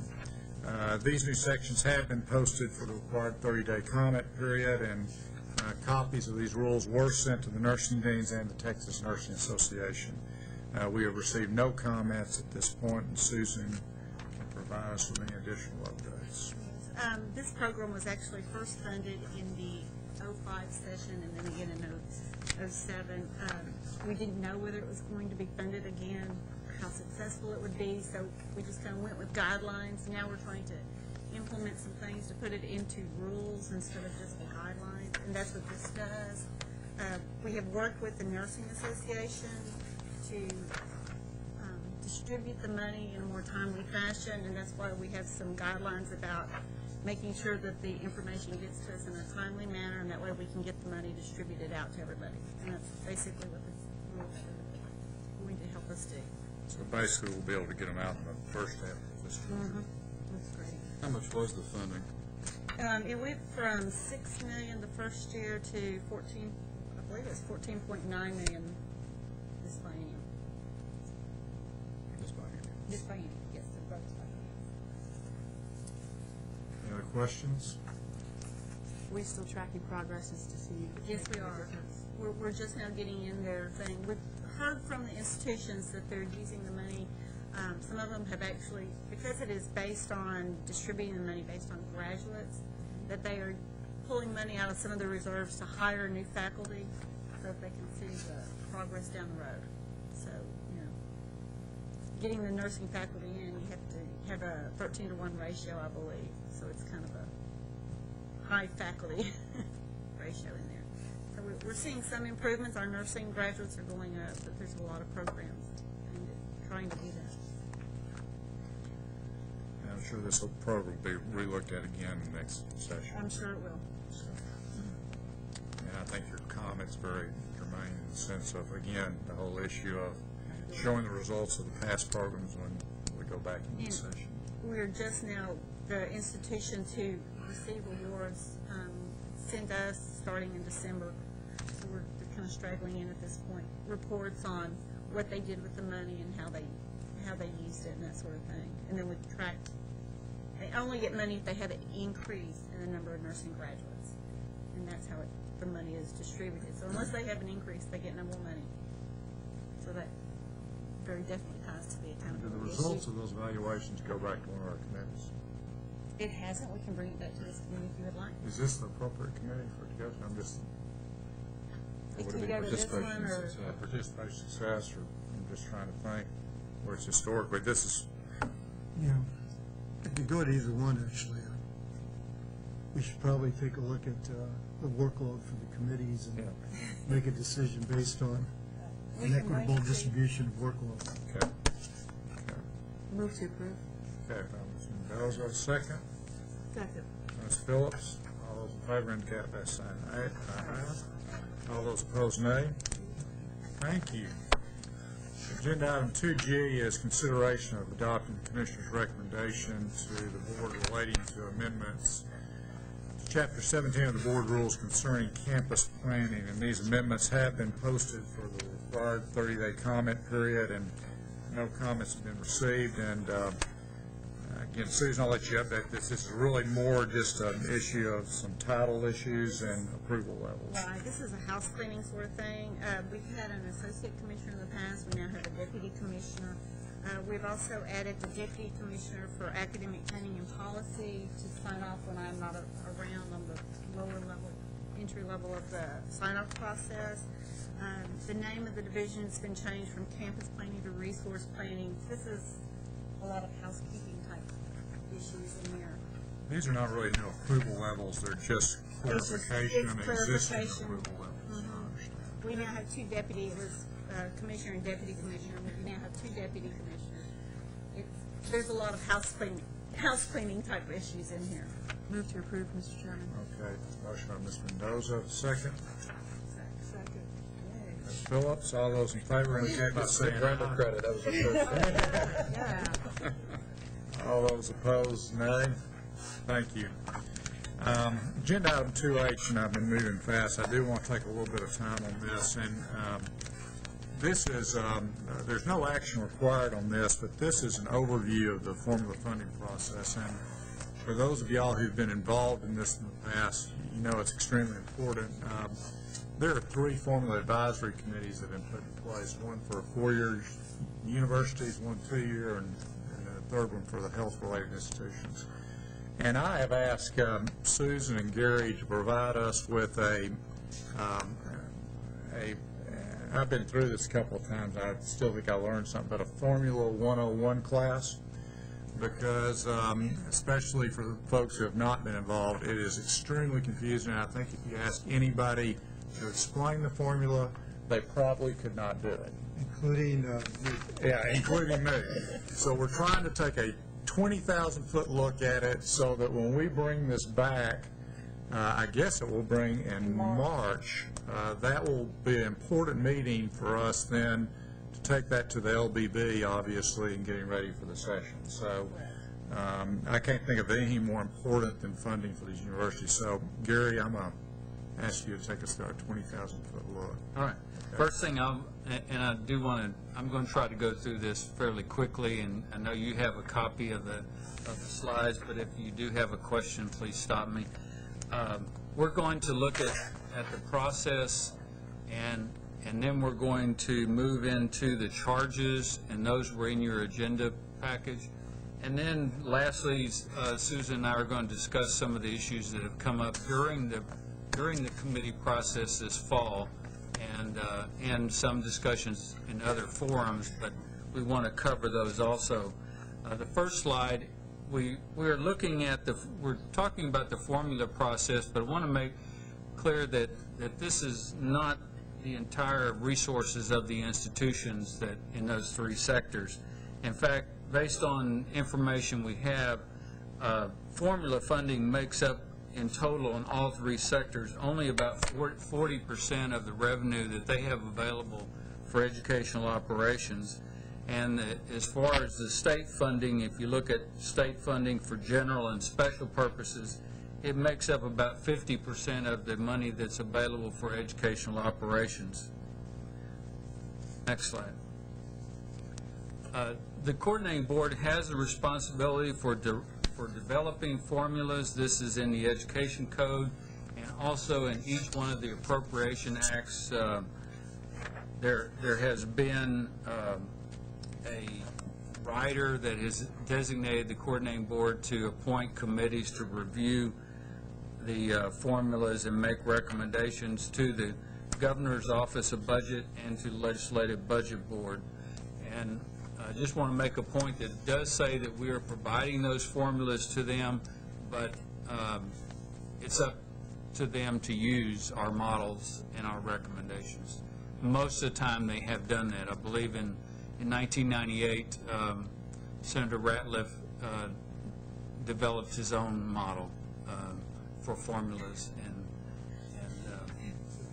we revised our model to match that model later on. But anyway, the formulas are used to equitably distribute the base funding for the institution. There are other special purpose appropriations are made, but we're looking at a formula process that tries to equitably distribute a base level of funding that is appropriated by the legislature. This is our timeline. We start working on charges for the committees in the summer. This fall, 2007, we have met with the 3 advisory committees, and then one of the advisory committees actually has 2 subgroups that meet. In addition to that, they have just about finished their work. The General Academic Committee will meet again in January. The health-related and the community colleges have completed their committee work, and they're working on their draft report at this time. And in that draft report, the committee chairs will meet with the commissioner in early February to present their report and their recommendations, and at the same time, staff will be working on additional recommendations, and that will come to this committee in March with a presentation in April.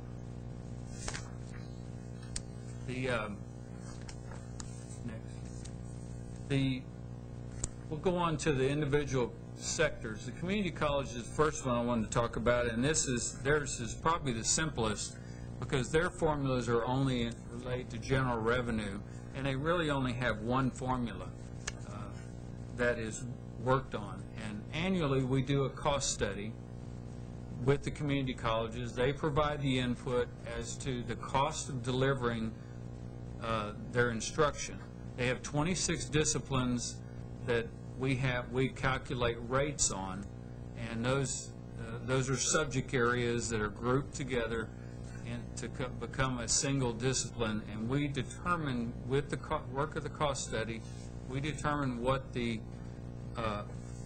cost of delivering that instruction is for most of the institution's costs, except for we do not include operation and the physical plant or construction of buildings, which is paid for. Historically, that has been paid for out of their local property tax that they're able to assess. We also do not include their public service activities, which sometimes includes instructional activities that are not reported to the coordinating board. They may have private training programs going on with local industry, and those are not funded. Barry, explain very briefly why we do different cost levels for different disciplines. For example, engineering versus history. Well, we recommend different formulas because the cost study indicates that delivering a contact hour of history is different than an engineering technology in community college. The community colleges do construction trades, they do industrial training for students, and their costs that they report to us indicate that those disciplines cost more to deliver than others. So to fairly allocate the base level of funding across the state, where one school may have more industrial training or more high-cost training, we want to make sure that the rates that they're funded on match the course mix that institution delivers to the public. You might have one school that is less costly, might be academic transfer courses, and if the majority of their students are academic transfer, then the rates equalize that funding by contact hour delivery. So you may hear from time to time an institution say that we receive less per student funding than another institution. One of the reasons for that is the different mix of the programs. Right. Gary, is developmental education included in that? Yes, it is.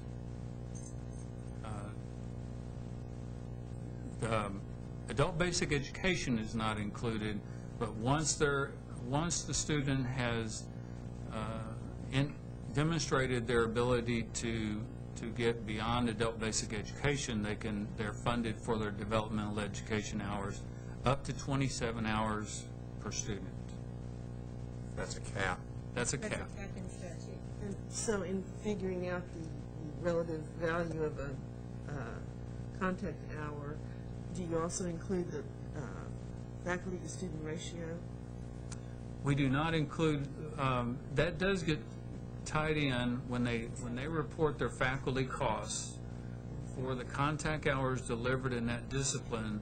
That incorporates the ratio of students to faculty. Okay, thank you. Yes. Okay.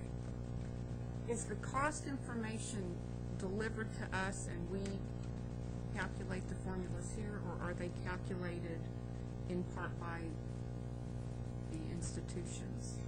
The institutions report their cost, and we already have their hours because they report that to us every semester. we calculate a cost per contact hour for 26 different disciplines for every community college and technical and state college. We do all that We calculating. do all the calculations here, and we use the mean for cost for each discipline. How comfortable are we, and do we have, and what is your comfort level in terms of checks and balances internally to ensure that, yes, all the appropriate and the entire appropriate population of costs are being reported and that our calculations are double-checked and accurate, et cetera? Well, the first thing is that we require the institutions to tie the cost study information that they provide us to their audited financial statements. So we're relying on the independence of their CPA firm that they're hiring to ensure that the financial report is reasonably to their actual costs. We can tie the total instruction back to their annual financial report. And all the reports are standardized enough where we're Yes. capturing this? The coordinating board also sets the standards of reporting guidelines for the community colleges. Now, the comptroller sets the guidelines for the general academics, but the coordinating board is given responsibility for setting reporting guidelines for the community colleges. Contact hour, is that the same as classroom hour? What is That is the theory, that a contact hour means a contact with a faculty member and students. If there's no faculty member there, they're not supposed to get contact hours. We don't give credit for experience hours, such as co-op hours, where they might be working in a place of business as part of the program. If there's a contact with a faculty member and students, that is a contact hour. And courses, it doesn't equate exactly to semester credit hours, because some classes will have more contact hours than another course. But they might have the same credit hours. So if a faculty member posts times during the week where they're available to see students? No, that is not. It is a structured class, scheduled time with all students.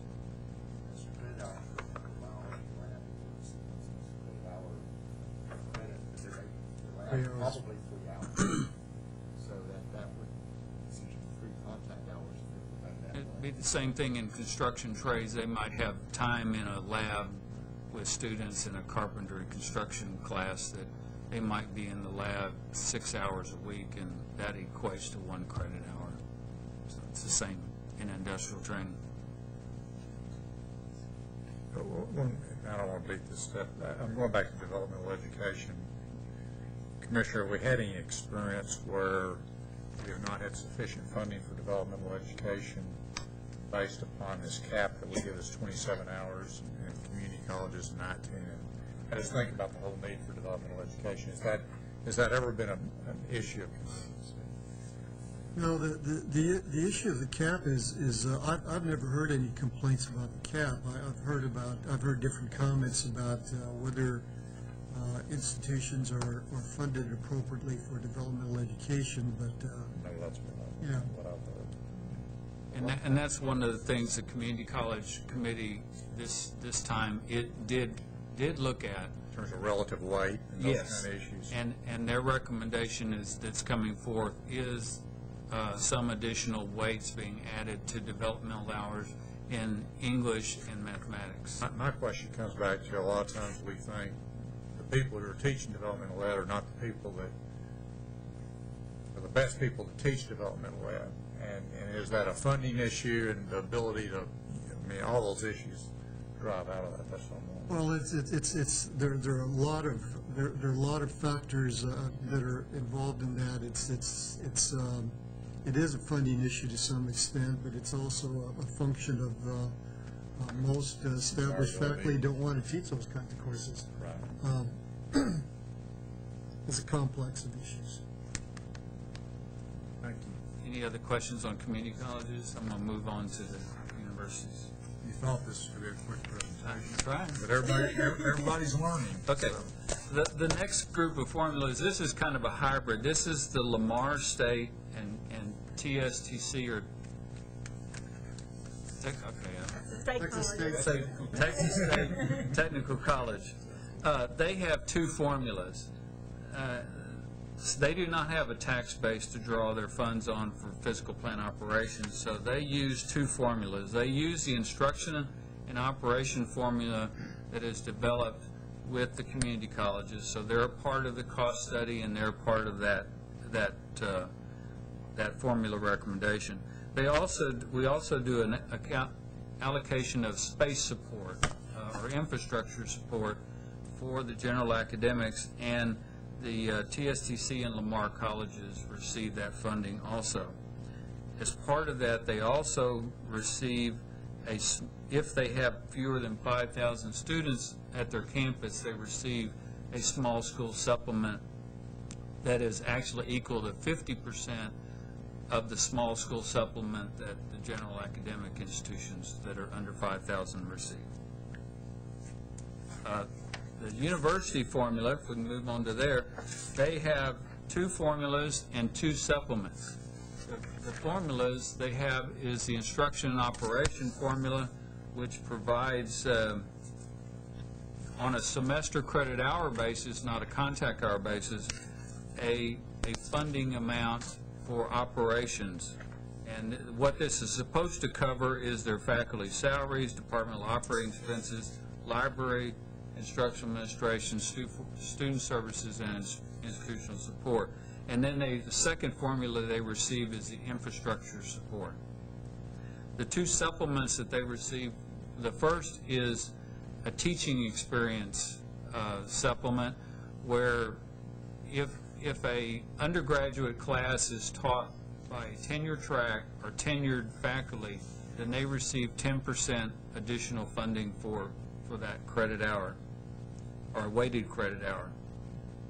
Is undergraduate the appropriate term? Isn't that? Yes.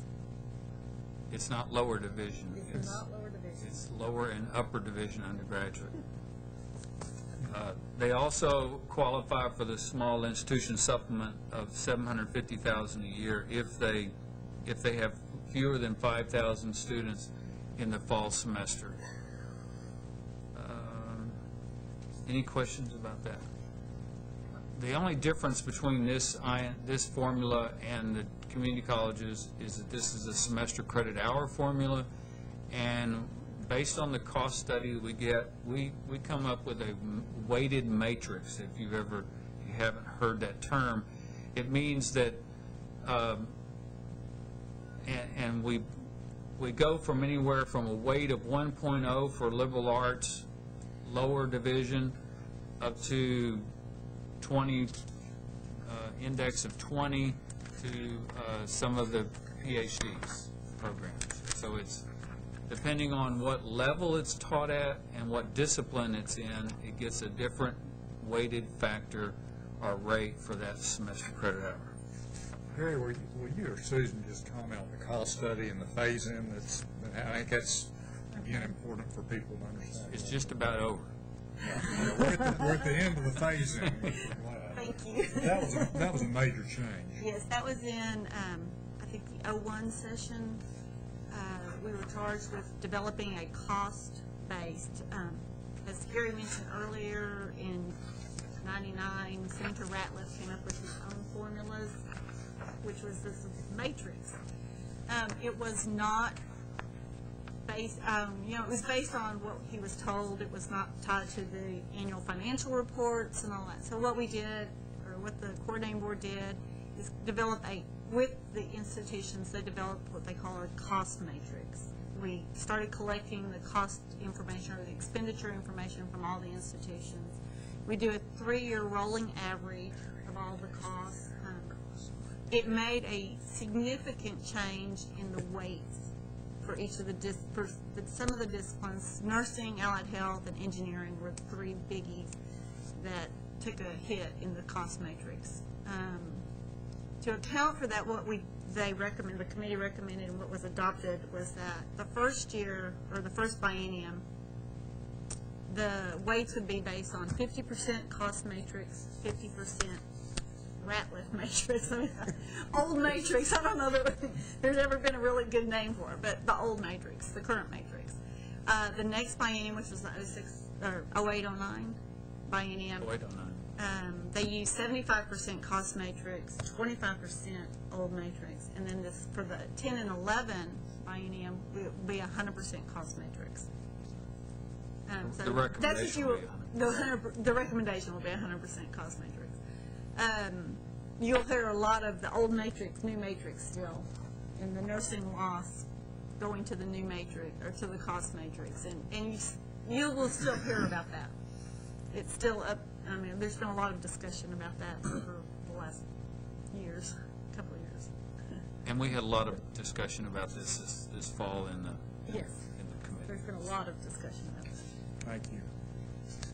Mr. Shepherd.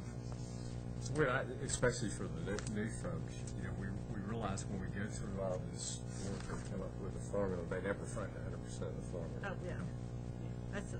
Well, in fact, it says on the community college recommendation that the legislature approved 75%. I was going to ask what the percentage was on the academic.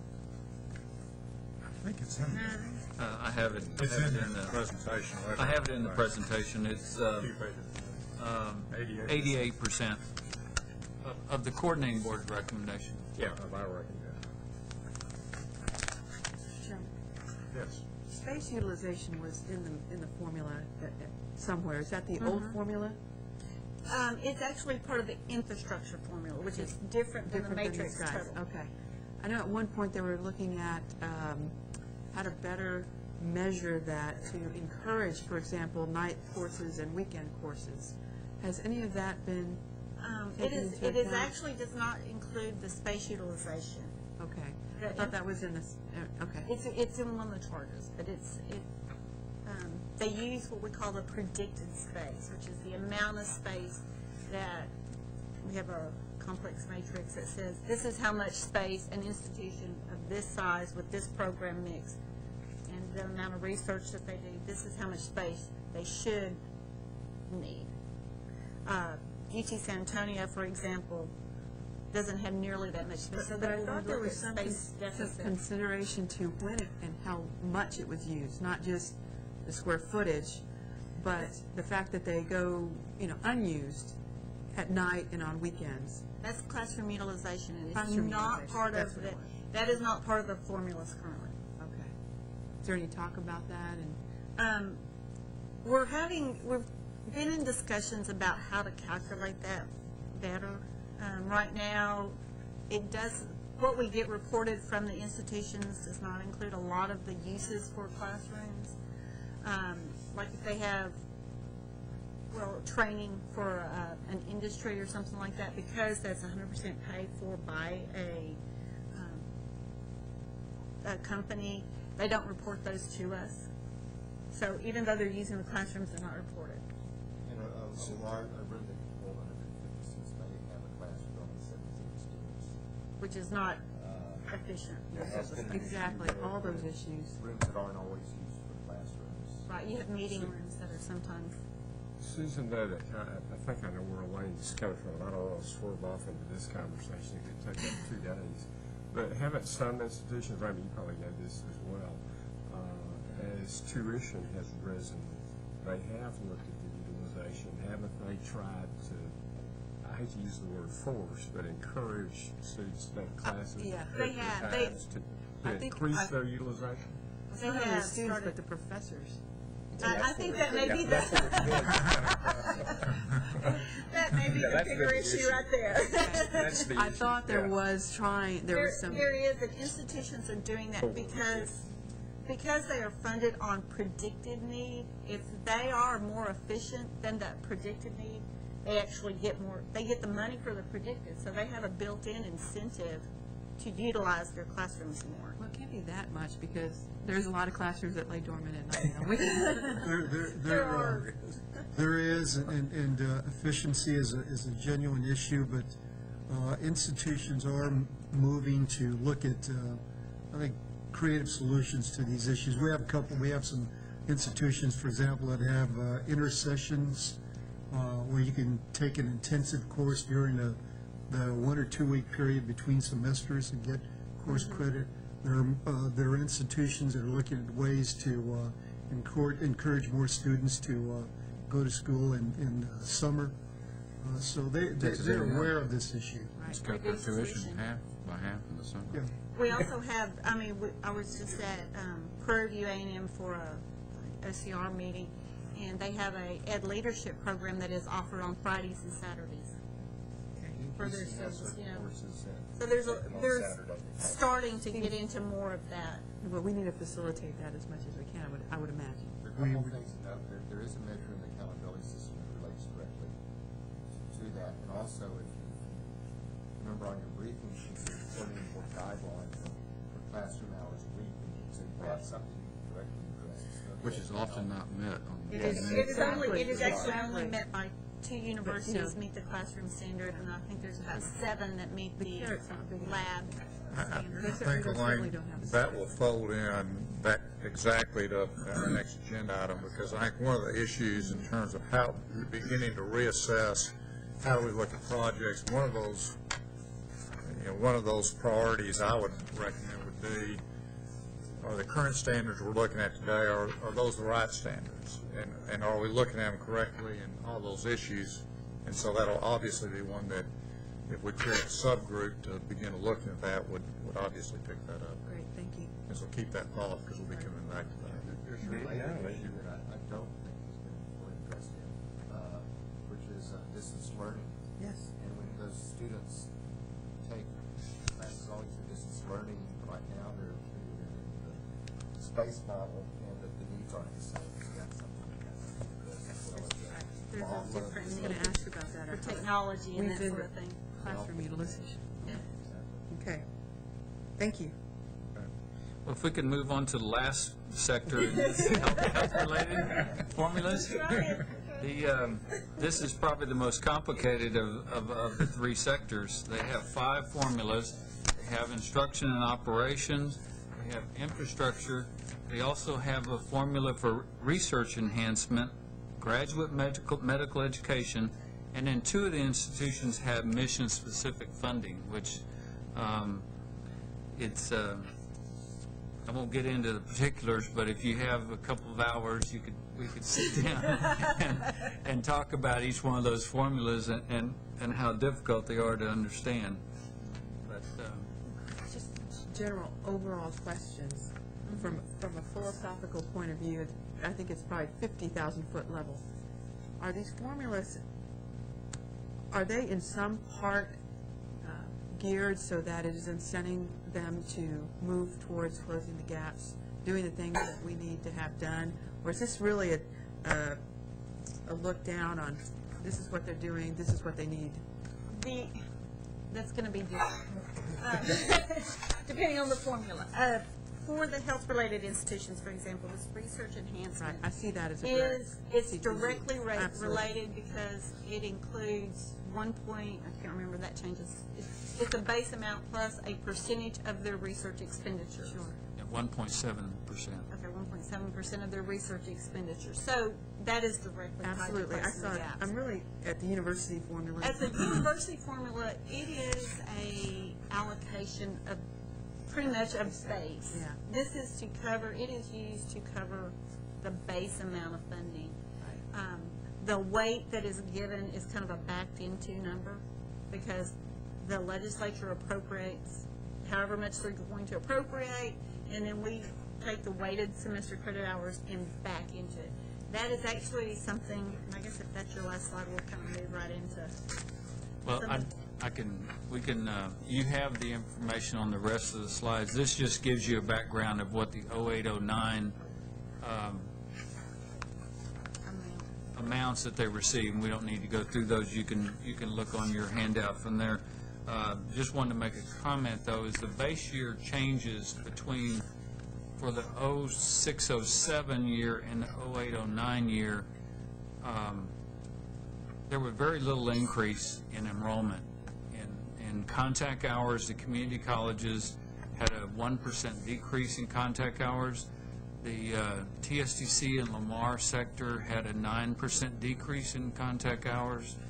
The universities had a 1.4% increase in semester credit hours over 2 years, and the health-related had less than 1% increase in full-time student equivalent. So there was some increases in funding in all three sectors. Inflation, but there was really wasn't much enrollment growth between the base years. Oh yeah, the base year. That's how we determine. We take a snapshot of 12 months of their activity, and for the it's always in an even year. It starts in the summer and it ends in the spring of the odd year, which is when the legislature meets. So the base year, the way it is now, it may change, but the way it is now is that the summer prior to the legislative session is when the base year starts, and it includes the spring hours during the legislative session.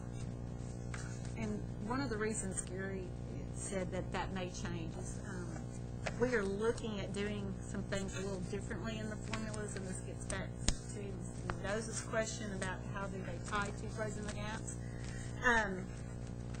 We are looking at, and I'm going to let the commissioner chime in here, probably will recommend to the commissioner at the staff level, and hopefully from the commissioner to y'all, that instead of, right now, institutions are funded on a tempted. So if a student enrolls and attempts a course, they get the funding for the course.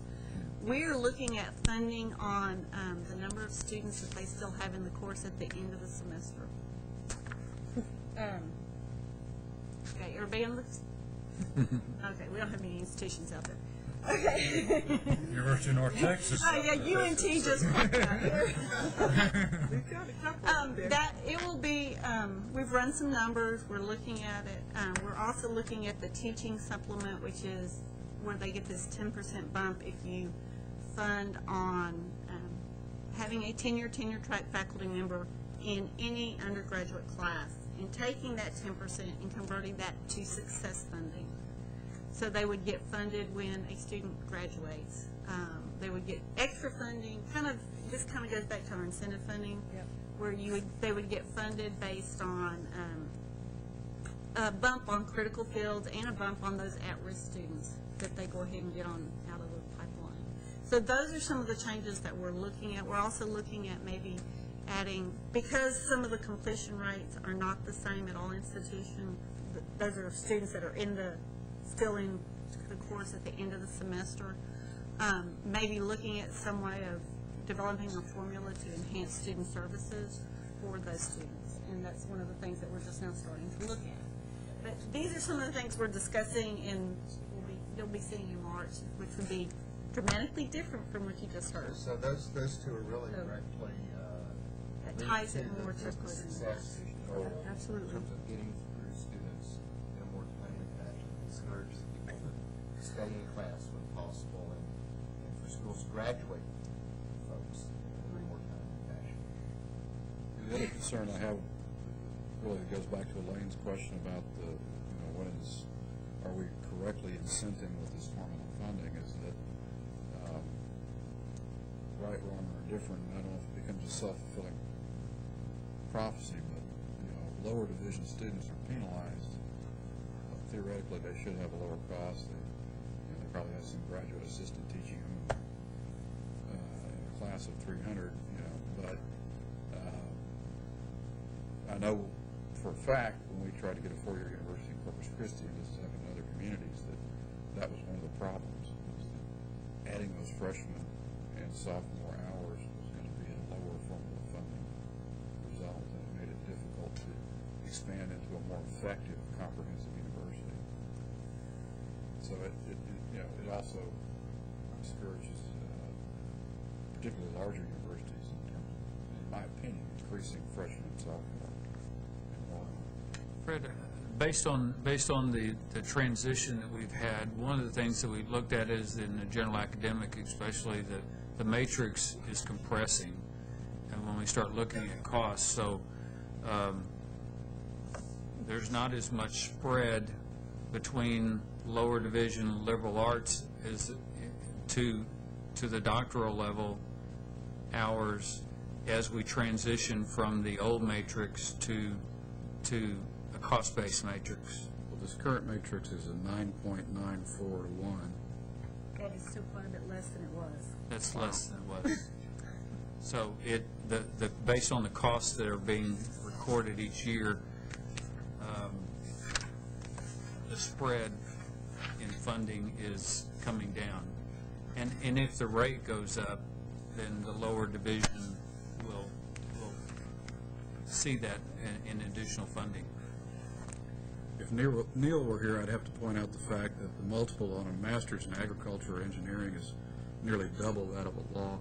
Let's say something about value.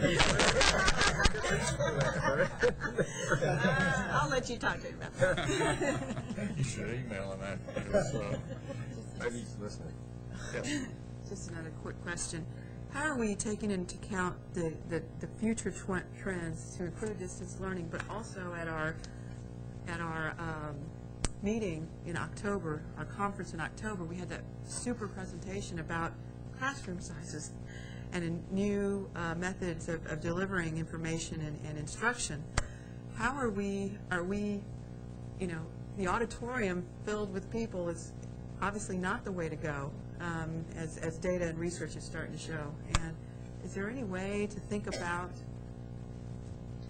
moving or incenting or at least giving credit to institutions that are moving in that direction? Teacher effectiveness or best practices or something? We have not looked at how to incentivize that at this point. There's a trade-off. When you start using distance ed, there's a trade-off between having a faculty there and the cost of the technology.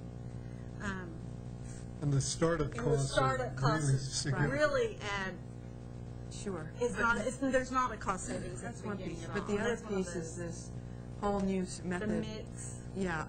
Elaine, the issue that you're raising is really critical. The problem is we don't have enough data longitudinally to determine either the effectiveness or the cost. There's just huge variability around the country and around the state and startup costs. We know for certain that the startup costs of doing online education, distance education, we know that those costs are not lower than doing traditional face-to-face instruction.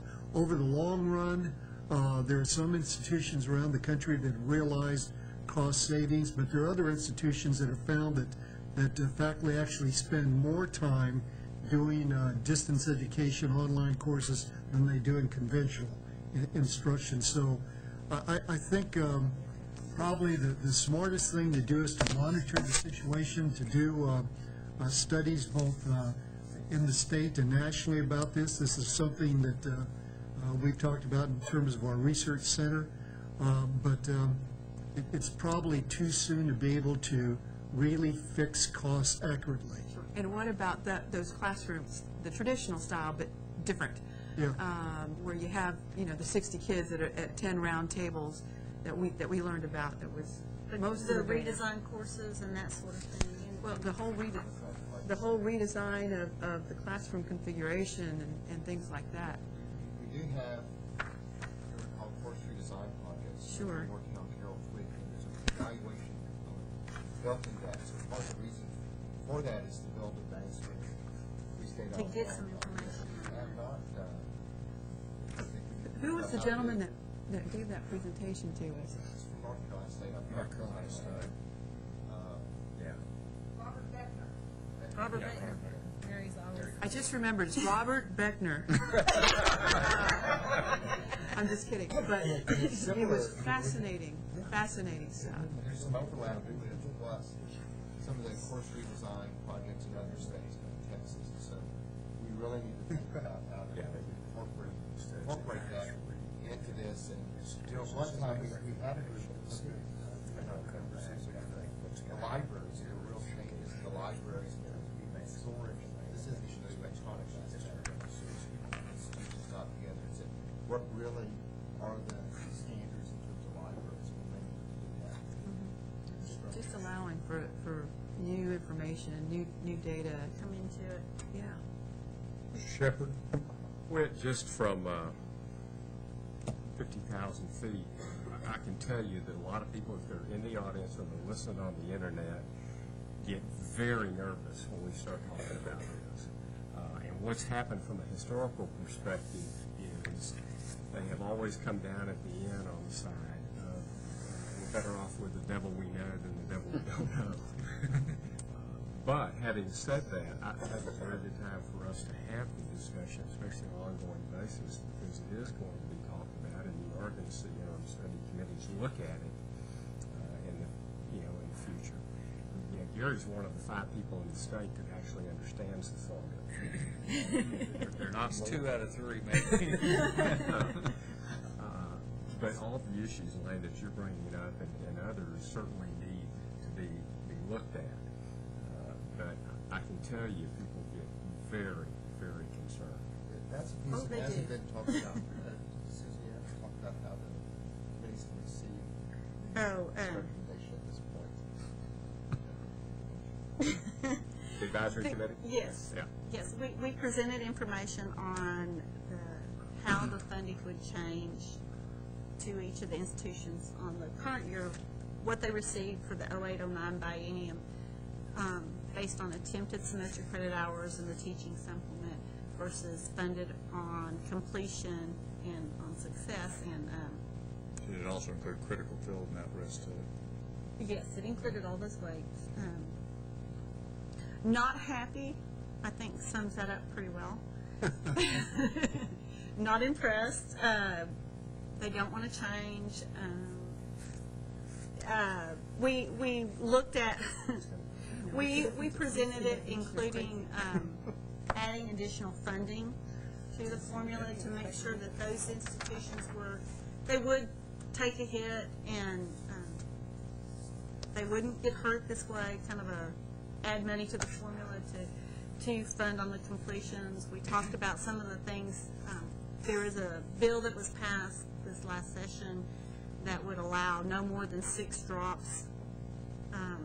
It is turning into somewhat of a nightmare to administer because it goes across institutions, and we were thinking that maybe we could suggest not implementing that if we funded only on completion as a kind of as a carrot sort of a thing. It would eliminate the problem, would it not? Yes, it would. And that was, they didn't like it. So we're looking at, one of the pieces that we hadn't talked about at that time was including a formula on student services to help them improve their completion rates. So I'm hoping that maybe if we can develop a formula, to help them implement new programs to increase their completion rate and get it closer, that maybe that would help them. But I don't know. There are 2 important reasons for the reaction. One is that formula funding. Mike. You need a mic. Grab Gary's mic. Formula funding is seen as the base funding that is more predictable for institutions, and that's an important concept. And I think it's important to continue to keep that in mind as you go forward, that there are things that are within the realm of the legislature to change, but the base, having some reasonable expectation of how much you're going to have the next biennium is useful. Now, because of that, there's this phenomena that I've witnessed since I've been here, which is any tweak to the formula, the first thing anyone wants to know is, let's run the formula and see what happens. Because the smallest change in the formula can make a huge change in the flow of dollars. And so it's important to understand that. So part of the concern is putting the incentive this is in fact an incentive aspect into it. Does it remove the aspect of the base? My personal belief is that it does not. It just means you have to look at the base differently in terms of you want students to be there at the end of the class and you want students to graduate, and that can become predictable. In fact, institutions should be able to predict that given they know their current trends, but there's, I think, some reasonable discomfort with that. But every small change you do make in the formula does make a tremendous difference in terms of how it flows. So you always have to remember that, and that is why you see that resistance, because people immediately think of how are we going to manage our current budget and keep our resources in place, and that's not a resistance to change as much as it is a reality in terms of how are you going to manage your resources. Yes, it's the devil they don't know, and if we run the numbers and we see that some changes in the formula that we would propose to the board, if they initially have some dramatic impact on the amount of dollars that go to the different campuses, we would propose some kind of transition process so that institutions wouldn't be damaged. Which has been done in the past in Yes, of terms of the course. whole harmless, and yeah. Precisely.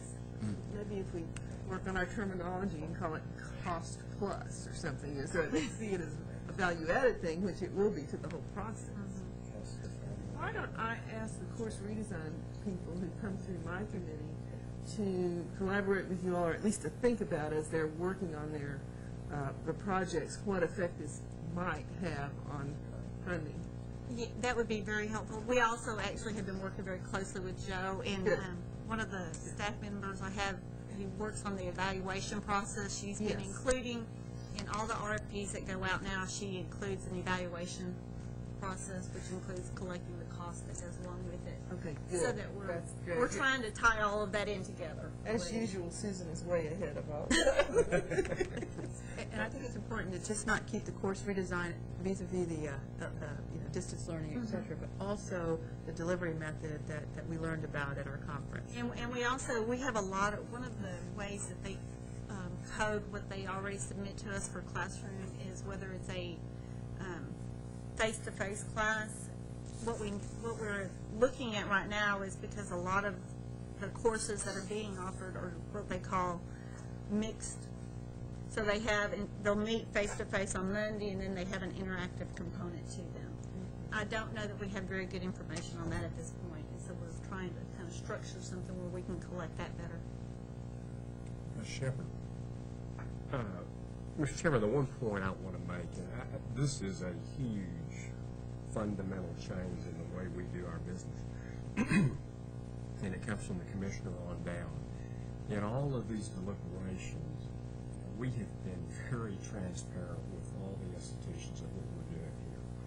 I mean, I laugh a little bit about there's only 5 people in the state, and this is in a back room, but in all of Susan's dealings in all of this area, I mean, she's talked to the institutions and made absolutely certain that they understand. I think that's an important point to make as we go through this. This is not something we're trying to do to them, but there are some differences and there's some thoughts about it, both here at the coordinating board and also looking downtown, because Raymond knows this and I certainly know it in our testimony during the last session, and a lot of discussion with the leadership. All of these issues are going to be looked at closely, and so I know the commissioner's attitude has been, let's try to be part of the solution moving forward, not part of the problem.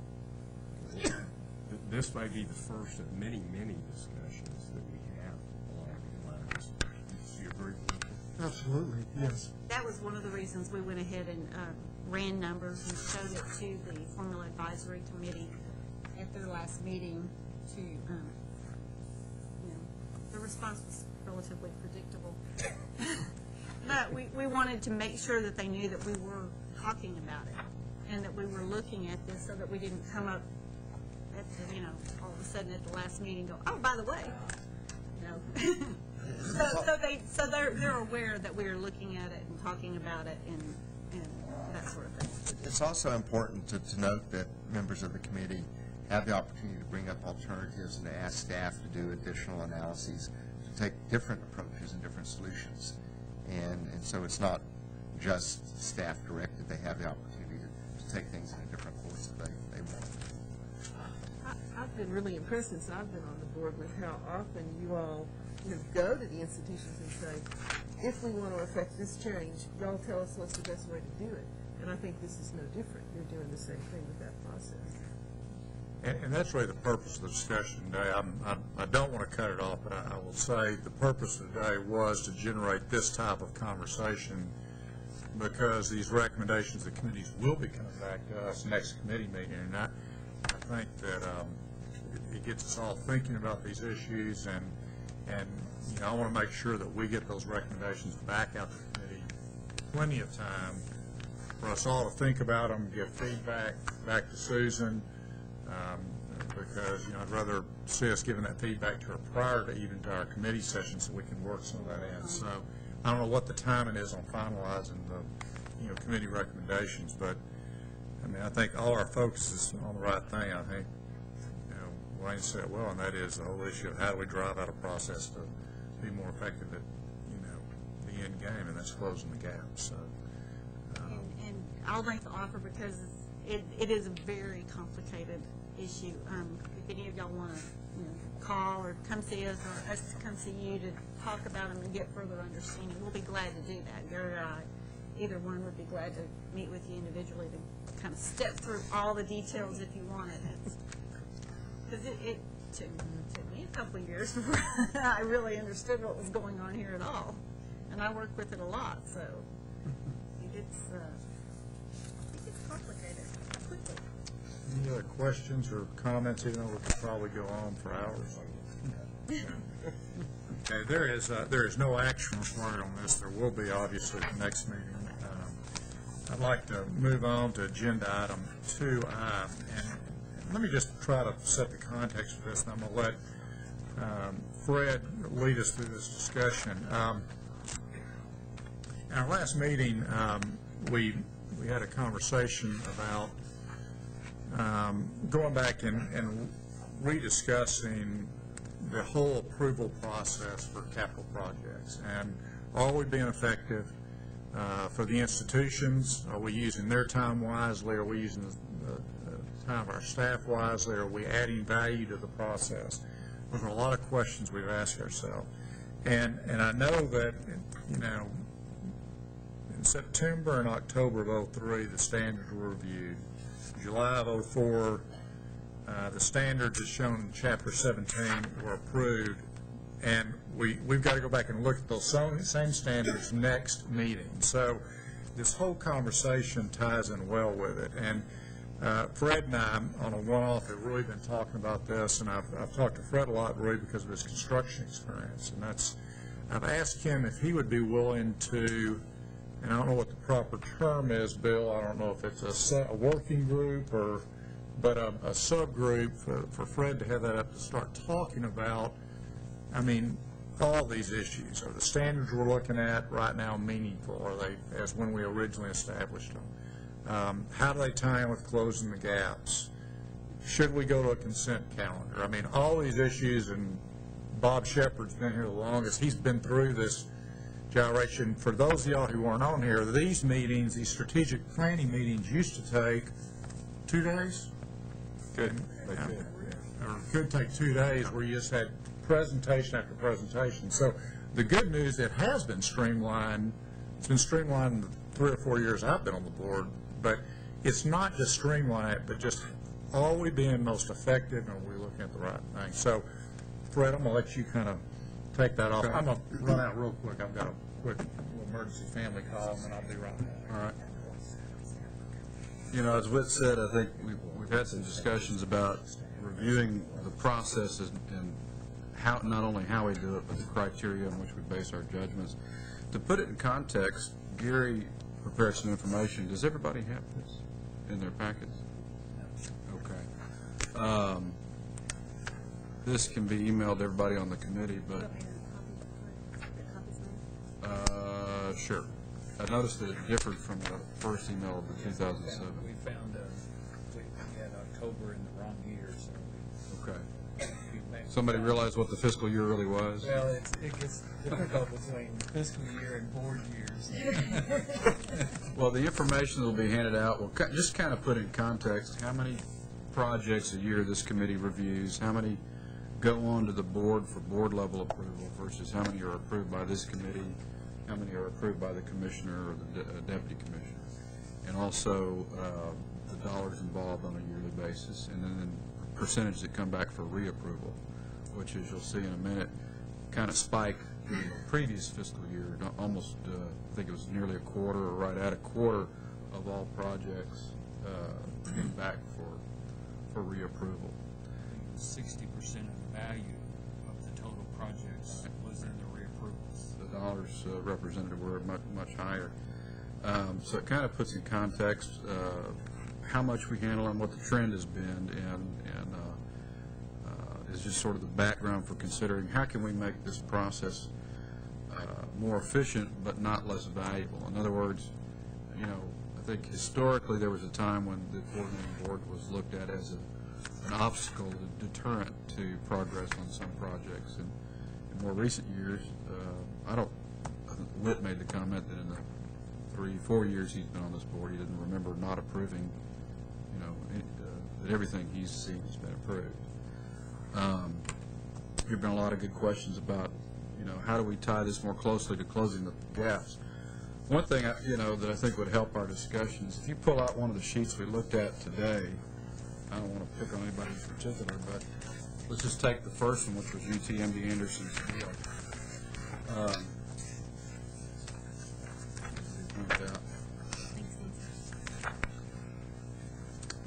You know, when we receive these briefing sheets, you know, I'm certainly thankful that we do get a briefing and analysis of the standards, but you know, often we don't spend hardly any time or comment on whether or not it meets the closing the gaps goal. It's always in a box toward the top of the presentation, but we blow right by it more often than not. Sometimes it's just not meaningful, though. Sometimes it's not meaningful, that's true. Well, and Fred, some of it, the most important part of it, seems to me, is on this accountability measure sheet, which we usually don't ever even mention. Which is in the very back. It's in the very back. As a supplemental exhibit. That's a good point, Lynn. So some of the issues that have come up as we've talked about this are, you know, the content and presentation of the briefing sheets, some of the details within the cost structure, like guidelines for evaluating contingency costs and other costs. The closing the gaps, is that as meaningful to the context of these briefing sheets as it could be? Is there a way to come up with a weighted scoring average that would take the staff's analysis and the criteria that we think are important and actually boil that down to a score so that you could actually compare one project to another in that fashion? That may or may not be a be-all and end-all, but it's a concept that's been raised. You know, when they're brought back for cost overruns, can those and should those presentations be further streamlined to only focus on just the scope or the issue at hand on the cost overrun rather than going back through the entire background? Of course, time does pass between those presentations too. So 7 years. Yeah, in case of the one we just saw. Are the approval levels appropriate? Should the staff, should we consider adding industry experience to the staff? Who should make the presentations? How long should they be? How do we make sure we're valuing the institution's time in coming to these meetings? Should we consider a consent agenda for some of these projects that are somewhat routine? So all of those are ideas that have been kicked around, and I'm interested in, of course, input. And then if there is some thought that this is something we should review, then as Whit said, we ought to form a task force or a group to look at it. Fred, if I can make a few comments, just from a historical perspective. Obviously, this document has been added onto over the years when somebody came up with what we perceived as a good idea at the time, closing the gap document. For instance, is a good example of that a few years ago. Take a snapshot. What does that university look like? And of course, there are a lot of other things. You know, one of the ways we attempted, the last time we went through and looked at all this, attempted to streamline it, was to look at the thresholds, obviously, that we set, staff could approve, that the committee could approve, and then those that ultimately had come to the board. Believe it or not, that discussion ended up being, at the time, a rather interesting discussion, because quite frankly, there were people on the board at that time that wanted every bit of that to come to the board and to the committee. Now, the way it used to function in the old days was you had the committee meetings on one day or 2 days, and then you had the board meeting, you had the committee as a whole. That's why what made the observation that it took 2 and 3 days. I was certainly in those that thought that was absolutely, crazy. And believe it, I mean, I'm not kidding you. We set that rule in effect for 1 year because people wanted to revisit it, and they weren't sure they wanted to give the commissioner at that time that kind of authority. Well, that turned out to be a very good decision. As long as I've been here, and certainly as long as Raymond has been commissioner, on anything that he felt needed to be kicked up, I mean, he never hesitated to do that, whether it was at the committee level or at the board level. I think this is very timely to look at. The one thing that you mentioned I think has always frustrated us is when you have somebody come down here and the time and the resources, and you've seen a good example of it this morning, people coming from Houston, coming from Dallas, all over the state, for something that, for the most part, we're pretty sure we're going to act positively on. One of the things I think we have to do in this process is certainly look at our statutory responsibilities in this regard and balance those with our fiduciary responsibility. But I certainly think that we look at it and figure out a way to try to save as many resources as we can, both at our level and also at the university. The commissioner has something to say. Absolutely. Fred, I had been thinking about this agenda item for some time, and several things have struck me. Number one, I agree with your point, and I think Elaine and Lynn in particular have been forceful about this. I think we do need to take into account the impact on closing the gaps when we present these materials to the board for consideration. The other thing that occurred to me, and this came out of the first meeting of the Governor's Competitiveness Council last week. He pointed out that beginning this legislative session, that all appropriate legislation that was being proposed would be given some kind of competitiveness score. And he didn't explain the details, and clearly they haven't been worked out yet, but he said that one of the things that the governor's office would do would be to assess legislation on what kind of impact a piece of legislation might have on Texas's ability to attract more business, to be more economically viable, and so forth. And it seemed to me that we could do something comparable in terms of building projects. For example, we have these extraordinary ranges. This came out this morning for approval that in some ways are not very meaningful. What if we had some kind of, gave some kind of score, had some kind of index for cost efficiency? Instead of these wide ranges that to some extent are not very useful, I think that might be something we could look at. We'd come up with an education index, a closing the gaps index or score. It would, I think, might create incentives for institutions to try to get as either a highest score or a lowest score as possible to help us to prioritize projects better. Yeah, that's the kind of concept that I'm interested in seeing us move towards. I think Bob giving us the history, certainly this is greatly improved over the way it used to be, but at the same time, like the question Elaine was asking earlier on classroom utilization, we almost always ignore that. And the institutions have good arguments about the relevance of how classroom utilization is currently calculated as well. So I think to me, it seems like, my observations over the last year and a half, that it's a good time to maybe review the criteria, and are we really looking at the right criteria, and are they tied to closing the gaps? Fred, one other observation, and I think you noticed one of the things that Neil and I did before the last session was convene a capital funding group to look at this whole issue. We all know that most of the funding comes from tuition revenue bonds, which is very interesting in and of itself. And as we know, the legislature appropriates the principal and interest for the most part every 2 years to pay for the bonds. It doesn't actually come from tuition.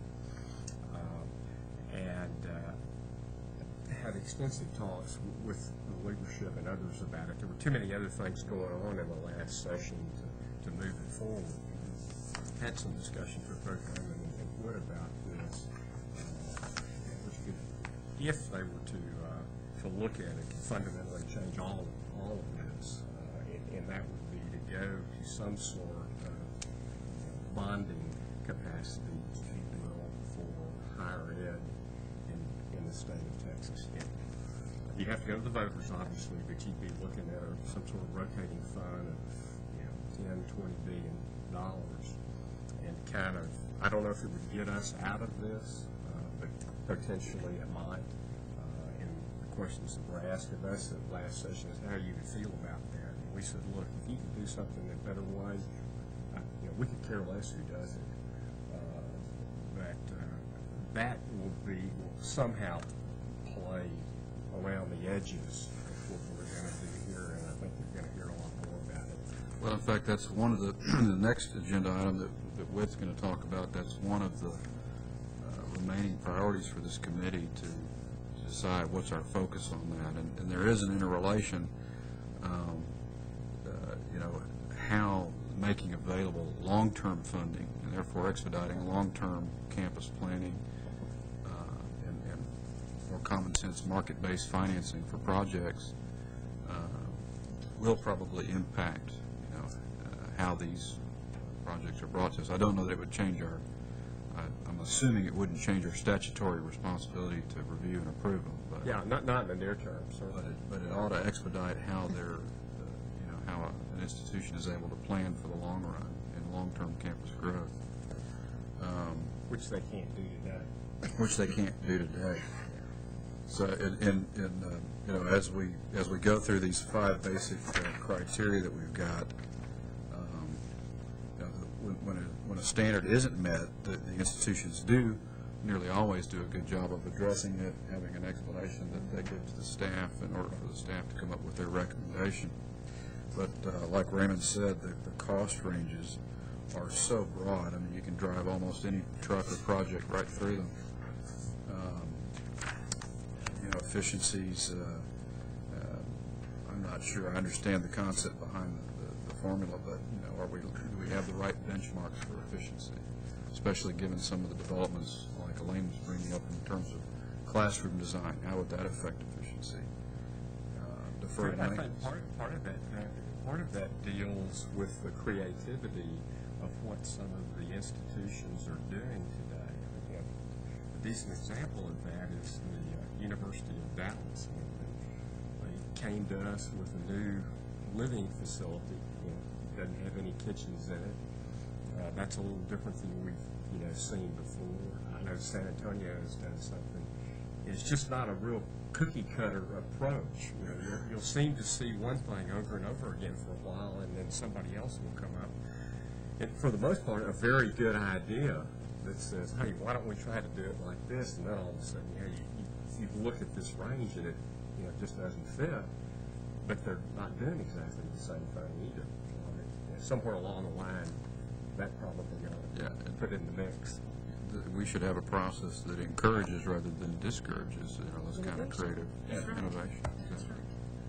Along those lines, if we are really, as a committee, going to look at those projects in priority to closing the gaps, where do we fit? And I'm just throwing out the question not to get an answer, but just for the thought process. Where do we fit all the athletic construction projects that come to us, and, you know, things like that. Right at the top. Right. Well, I was going to put an asterisk that says, no, an A&M facility, well, obviously. That's exactly the way Steve Late, one of the board members, used to feel about it, Freddie. Exactly. But really, I mean, we've had, you know, use of resources, et cetera, come, anyway, that has to be filtered into that. The chairman said it very well with respect to the balance of our fiduciary and statutory responsibility and the balance of looking like, you know, we're not doing it. But with regards to the consent agenda, if the staff is going to recommend approval and has done all this due diligence, given we may change some of the diligence, if we were to put it on a consent agenda, could we, in fact, hook a time frame such that any board member could obviously pull that, notify the campus, and then at that point have their resources allocated to come here? I mean, I think it would put the onus on us to make sure that we did our homework in advance of the meeting, as I think we all attempt to do or do, and have it, maybe that could be an efficient add to the process as well. That was one of the suggestions that the staff has been talking about, is that, you know, if they meet all of the standards, because there's not any question about them meeting all of the standards, that would be the criteria for being on the consent calendar, is that they have already met all the standards, and you know, and give you a list of those and some background, maybe even before the whole briefing sheet is completed, before you get your full packet, so that you'd have time to do some homework on that. One thing that would hold that up, though, is if we do set a standard for closing the gaps, a lot of people aren't even close to meeting it. And also, it would, at this point, it would keep us from talking about that. You know, I think we need some kind of transition so that we can, in our meetings, talk about that aspect and people get used to it. But, you know, we'd have to set a standard, or else we'd just have to project whether on their current trajectory they were going to make the 2010 goal. And this, Okay. I'm not a member of this committee, but I've got an idea that you might be interested in something I have to say. One of the things that concerns me, and has from the first day I showed up here, was that we go through these projects, a variety of projects, just a plethora, and we approve huge sums of money. And let's just boil it down to a simple one like we had yesterday with Texas State University. We don't post audit what we have authorized people to do with large sums of money. And this is foreign to my 40-plus years in the business world, because you always post audit your investments. And we're making huge investments in lots of different things. Now, I don't know whether that is verboten as a topic, but it seems to me that when you start to look at our fiduciary responsibilities, are these people going out and doing what they have committed to us they are going to do if we give them the assets that they're asking for? I don't know that. along this topic, we do actually annually send out, here's the projects that have been approved. Are you on schedule? Has it been completed? What was the final price? You know, final cost of the project, that sort of thing. So we do that on the facilities projects. But in addition to that, there was actually a facilities audit committee of the institutional facilities, the facilities people from the institutions and the internal auditors from the institutions that met here yesterday afternoon with Gary. We have actually developed procedures that we're sending out to all the institutions. I guess it goes out today or tomorrow, or we're sending it back to the committee because they made some changes. We'll send it out to all the institutions, including their financial officers, because it's going to require their financial officers to provide information on where the funding actually came from. And that process is going to be in place. What we will do is take a sample for each of the institutions off of our inventory, and there will be a group from all the institutions around the state that will go to a specific campus, make sure that they're meeting what they say is on their inventory is what's actually in the building. In addition to that, the internal auditors for either the system, depending on how it's set up, either the system or the individual institution will certify that any of the projects that they've been building, if they reach the $2 million threshold, did they come to us, and make sure that the funding source was what they said it was. Yeah, But that's actually my question really is, and I don't have the answer to this, and maybe Commissioner Bob can answer this, or you, Susan, but and I don't want this to sound wrong, Joe, but I'm really curious about, from a statutory standpoint, what is required of us as the body we are today. And I've got a copy of the statute, and I will confess I have not read every word of it, but my understanding, I think, is that the responsibility of our board is to make sure that whatever standards we set up to make sure that those dollars are being used efficiently are agreed to by those governing bodies, whether it be a Board of Regents, UT, and wherever else.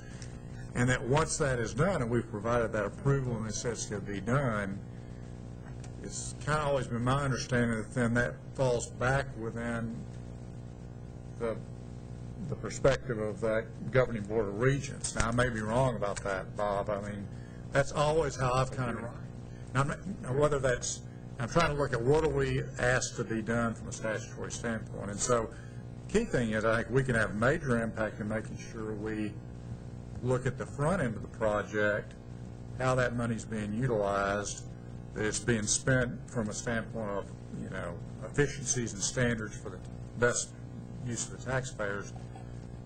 But there's part of me that says it's also up to that institutional governing board.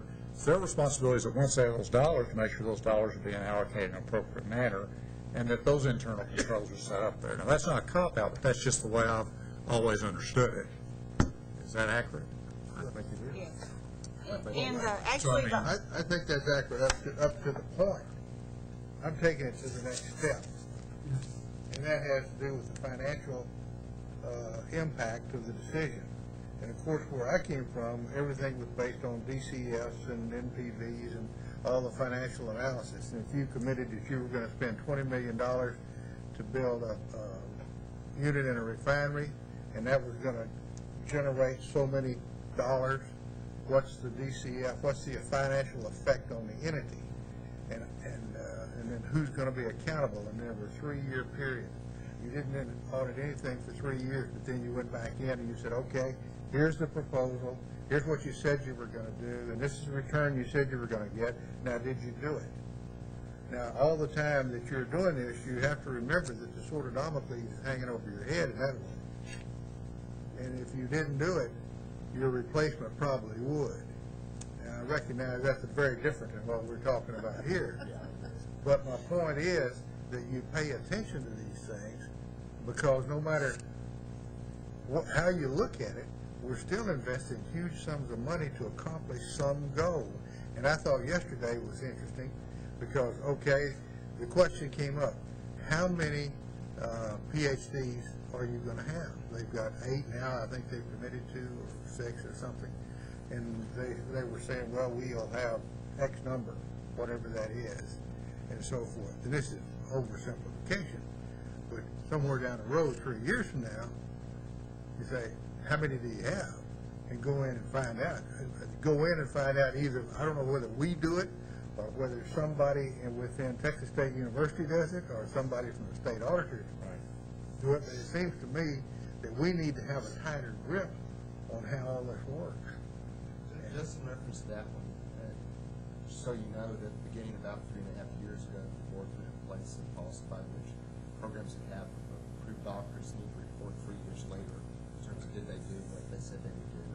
So we got the first one of those reports about 2 months ago. So that was important, and that's in place in that area. That's not for Commissioner? I think the question you're raising, Joe, it has to be addressed on 2 levels. I think that if you look at the statutory authority of the coordinating board, I think it is vague on follow-up.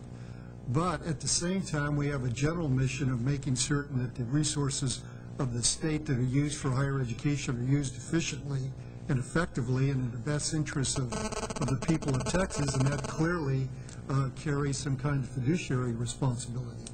If you look at the legislation that's passed every session that gives us authority to do something or requires us to monitor something, there is frequently language about cost efficiency. And so that suggests that we don't have a specific, we don't always have a specific responsibility to post audit or to check, but I think clearly it's within our general charge. We are looking at ways that we can meet that responsibility. For example, we're going to recommend rules changes to the board at the January meeting regarding the accreditation and the certification of proprietary and for-profit institutions. We're shifting from input, from a focus on inputs to a focus on outputs, and that means audits. That means checking with the accrediting organizations to make sure that the institutions that we certify or recognize will be delivering high-quality education to their students. We're obviously, if we go to some way of doing incentive funding, we're going to have to make sure that the data that we get that validates incentive funding is accurate. We've staffed up in our internal auditing people so that we can do more campus visits and work more closely with institutions. I think we're going to a system where we have a two-step process. We're going to ask institutions to be more careful about the way they conduct their academic programs and the way they handle their facilities. We're going to, this came up yesterday, we're going to ask institutions to evaluate their graduate programs on a regular basis. But we'll also be conducting spot audits to make sure that institutions recognize that there's a partnership here, that we're going to trust the accuracy of the information we get from institutions, but we're going to verify it on a spot basis. I think that's great, and one of the things I've noticed in the time I've been here, there has been a migration toward results orientation. And I'm seeing that more and more every meeting that we go to, that we're talking now more about results than we are. Well, we've gotten that message from the board, we've gotten that message from the legislature, from the governor's office. One of the things here, again, from a historical perspective, as you all know, it used to be that we had a campus planning committee, and that committee in and of itself just dealt with all the construction projects. Of course, that was with an 18-member board, too. You could do that. As we downsized, unfortunately, we couldn't figure out how to do that, and we rolled all of that campus planning function into the strategic planning. I think one of the things that we had benefited from in the past is the campus planning committee, for the most part, used to go in their meeting to every part of the state, on a quarterly basis. That did several things. I mean, you got out and you got to see what people were doing on the ground, not only from the construction project, but you really got to learn what was going in the building. The other thing was, as we moved out, years ago, strictly with sealed bids, and then you had a contractor at risk.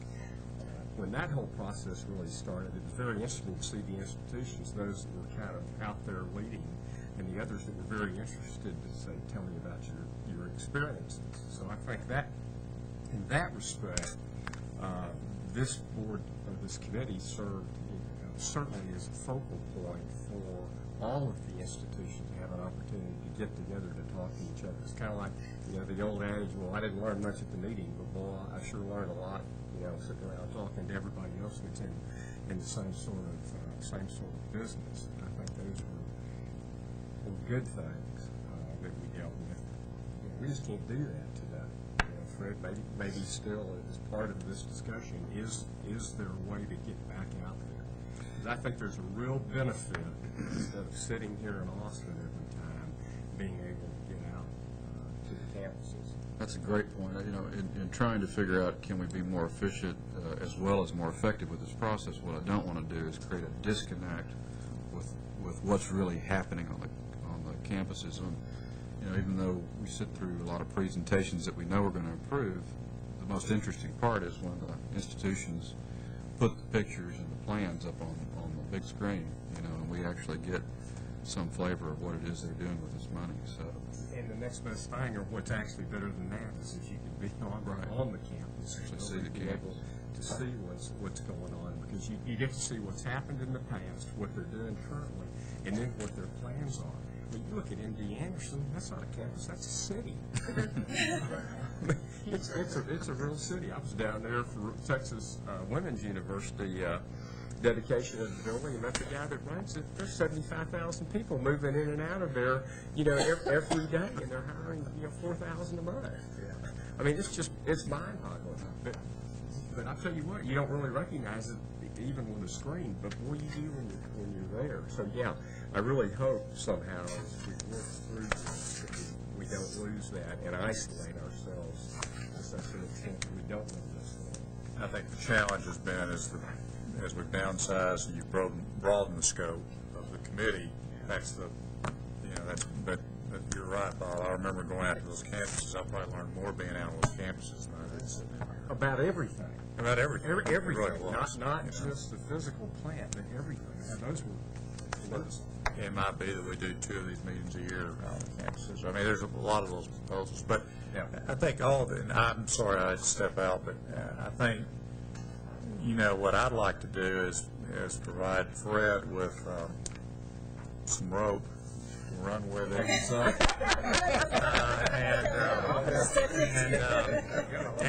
and really to give him the ability to pick maybe 2 members of this committee to work with him and with the staff, trying to come up and formulate some ideas. I think, Joe, your suggestion's great. I think we can absolutely have an impact in terms of, I mean, I go back to MD Anderson, the metrics they were setting for that building. I mean, there's expectations now, and I know that those will be measured. Now, how do you measure that? And he has a responsibility at the back end. That's something that, you know, we can submit as proposals. But and then I think obviously after we come back with those recommendations is to engage the institutions in that process.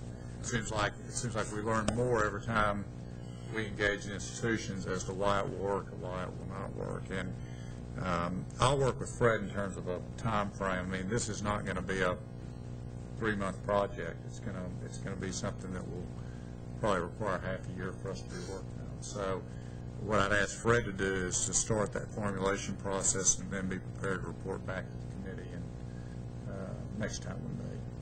Any other suggestions for Fred? And I assume it's not an action item, but I assume everybody is supportive of us moving ahead with this. Absolutely. Just one other quick comment. I know you certainly addressed it. There are lots of really good people in the state that deal with this particular issue, you know, all day long. Irrigation, so others that I know Fred you'll want to, you know, get their input. Well, yeah, as Whit said, I think what we'll do is spend some time working with staff and shaping some initial thoughts and recommendations, and then this subcommittee or task force will meet with folks like Virgil and some of the other of his peers around the state. Lots of good ones out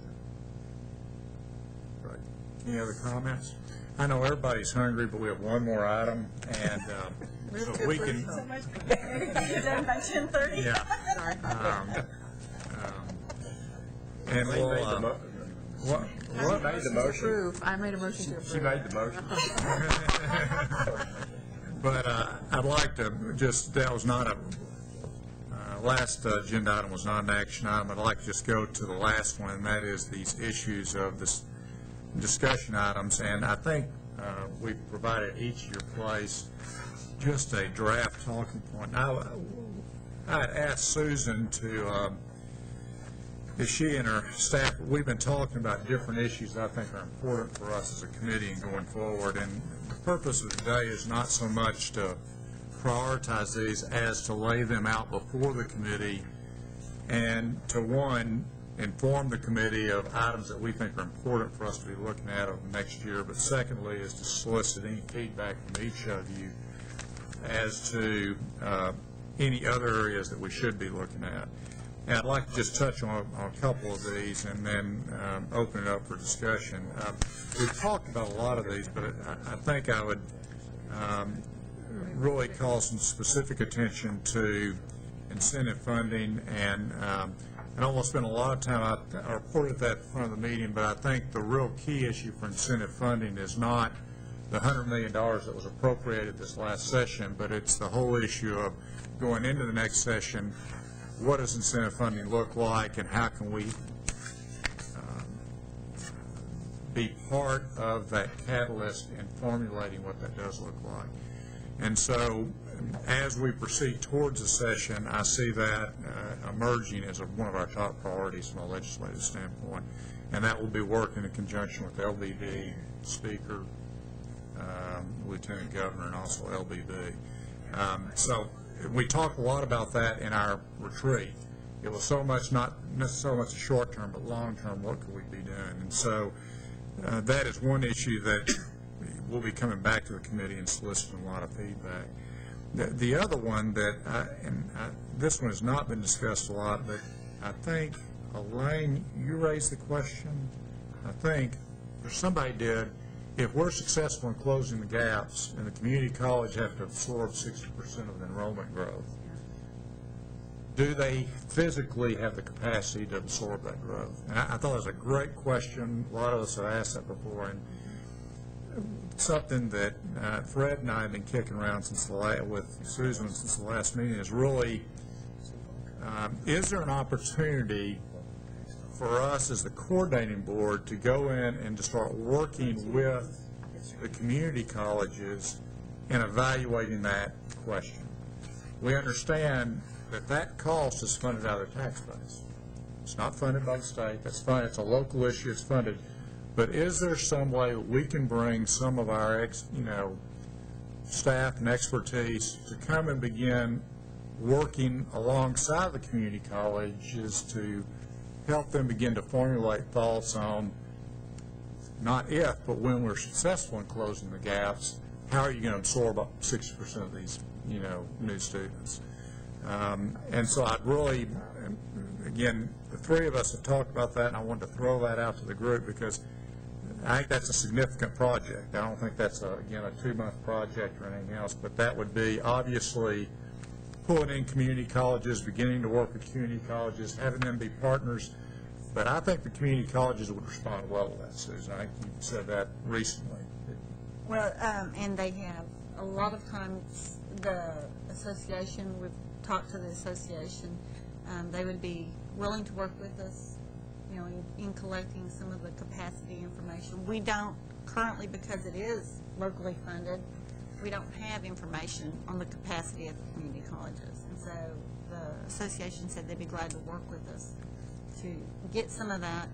The community colleges in the past have said if we got 100% formula funding so that we weren't taking from our tax base to pay for the facilities, to pay for instruction, that they would handle the facilities part of it.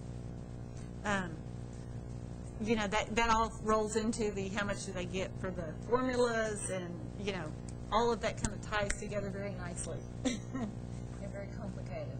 I think we have said, and from the time Closing the Gaps was adopted by the board, we've said that we expected at least 70% of the enrollment growth to come at the community colleges. How they deal with that, there's all the financials of, the state's supposed to fund for instruction, and if they're taking from their tax base to pay for the instruction, they're not being able to fund the facilities, and that's always been the issue. Susan, don't you think that as the pressure on tuition increases, that 70% is going to go to 75, maybe 80? Well, and we have been surprised actually that it is not as it hasn't even reached the 70% yet. But I do believe that, and there's some issues, and we're having a transfer issue summit in February. Advertise. That as as more students start going and we get maybe some of the transfer issues kind of worked out to where more students can or do start at the community college and see that as a viable option, low-cost option, and transfer into the universities that we'll see where it is more seamless, where we get some of that and they see it as a very viable option, that that may actually increase the pressure on the community colleges. There's also the issue of making sure we use the capacity where it exists, because some schools are growing faster than others, and to somehow make sure that we don't have some resources going unused while others are being overtaxed, and find some way to address that. Yeah. And then you have the whole other issue of those communities, and there's been a lot of this around the state in the last few years, that have had a negative reaction to bond elections, and you know, beaten back, or they've had to take 1 or 2, 3 shots at it, keep paring it back to get to where they need to be. I mean, it is a very complicated problem. It is. It's more and more complicated. So. Isn't this part of the overall strategic planning, you know, for the whole state? I mean, community colleges are included in that. They are included in that. Yeah. But, and what about that commission or whatever it is the governor appointed? Are we going to try to work with them on strategic planning? The commission or the? Working group, study group, whatever it is. Also, concurrent HCR 159. It's the 159. Yeah. We're still waiting for the final round of appointments. They should come soon. Yeah, the speaker has made his, and the governor and lieutenant governor have not to this point in time. But you're exactly right, Lynn. And I think, and I'm sure the commissioner feels this way, that we will serve as a resource on that. And then also you've got the governor's incentive funding.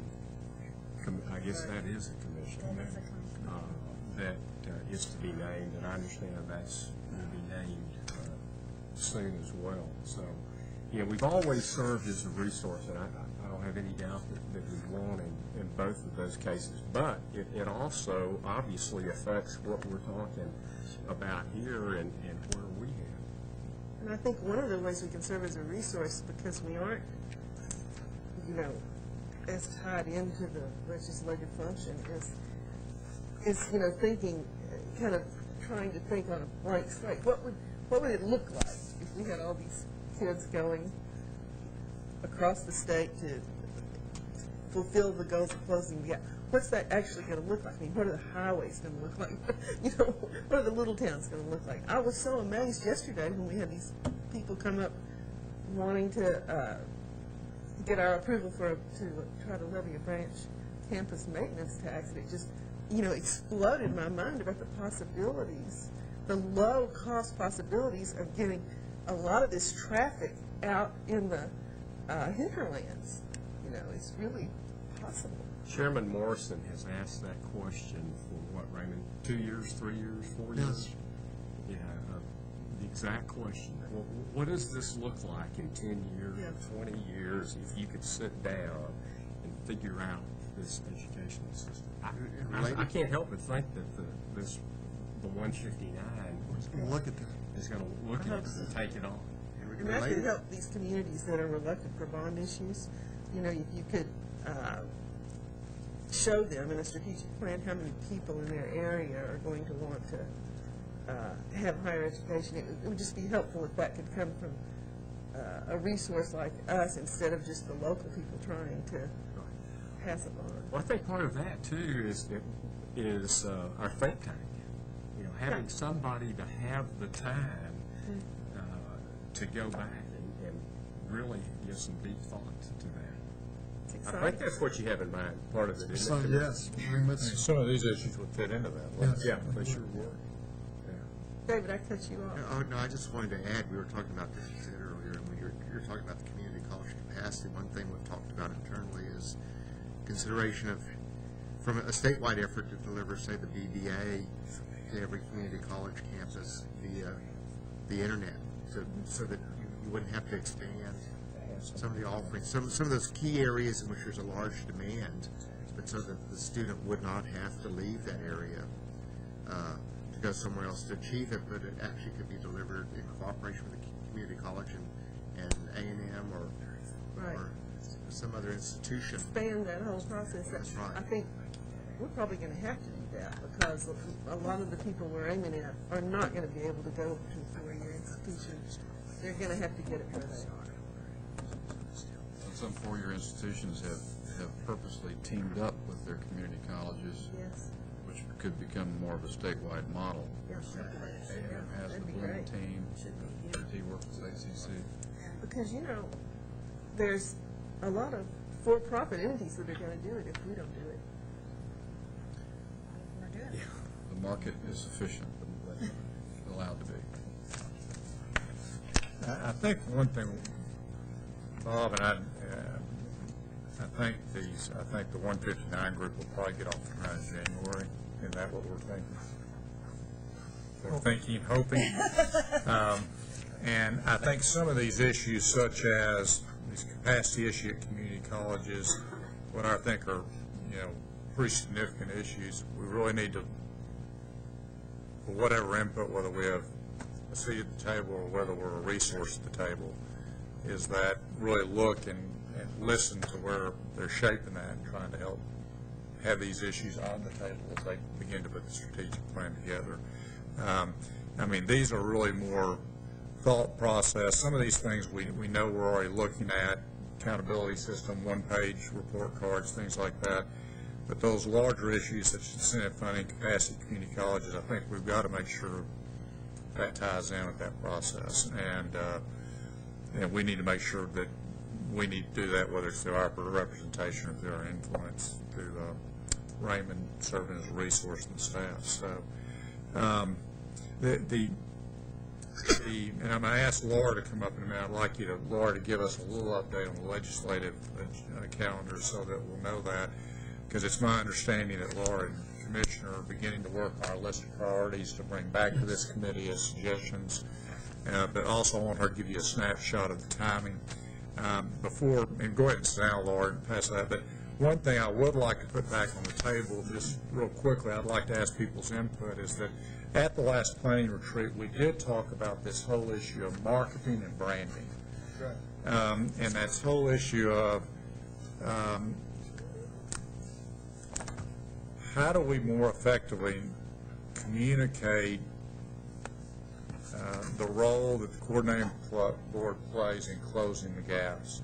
And that is not to get accolades or attention, but it's to make sure it enhances our effectiveness in working across the state, so that people begin to understand there's a significant major part of work being done on teacher quality or on retention or any of these other issues, developmental ed.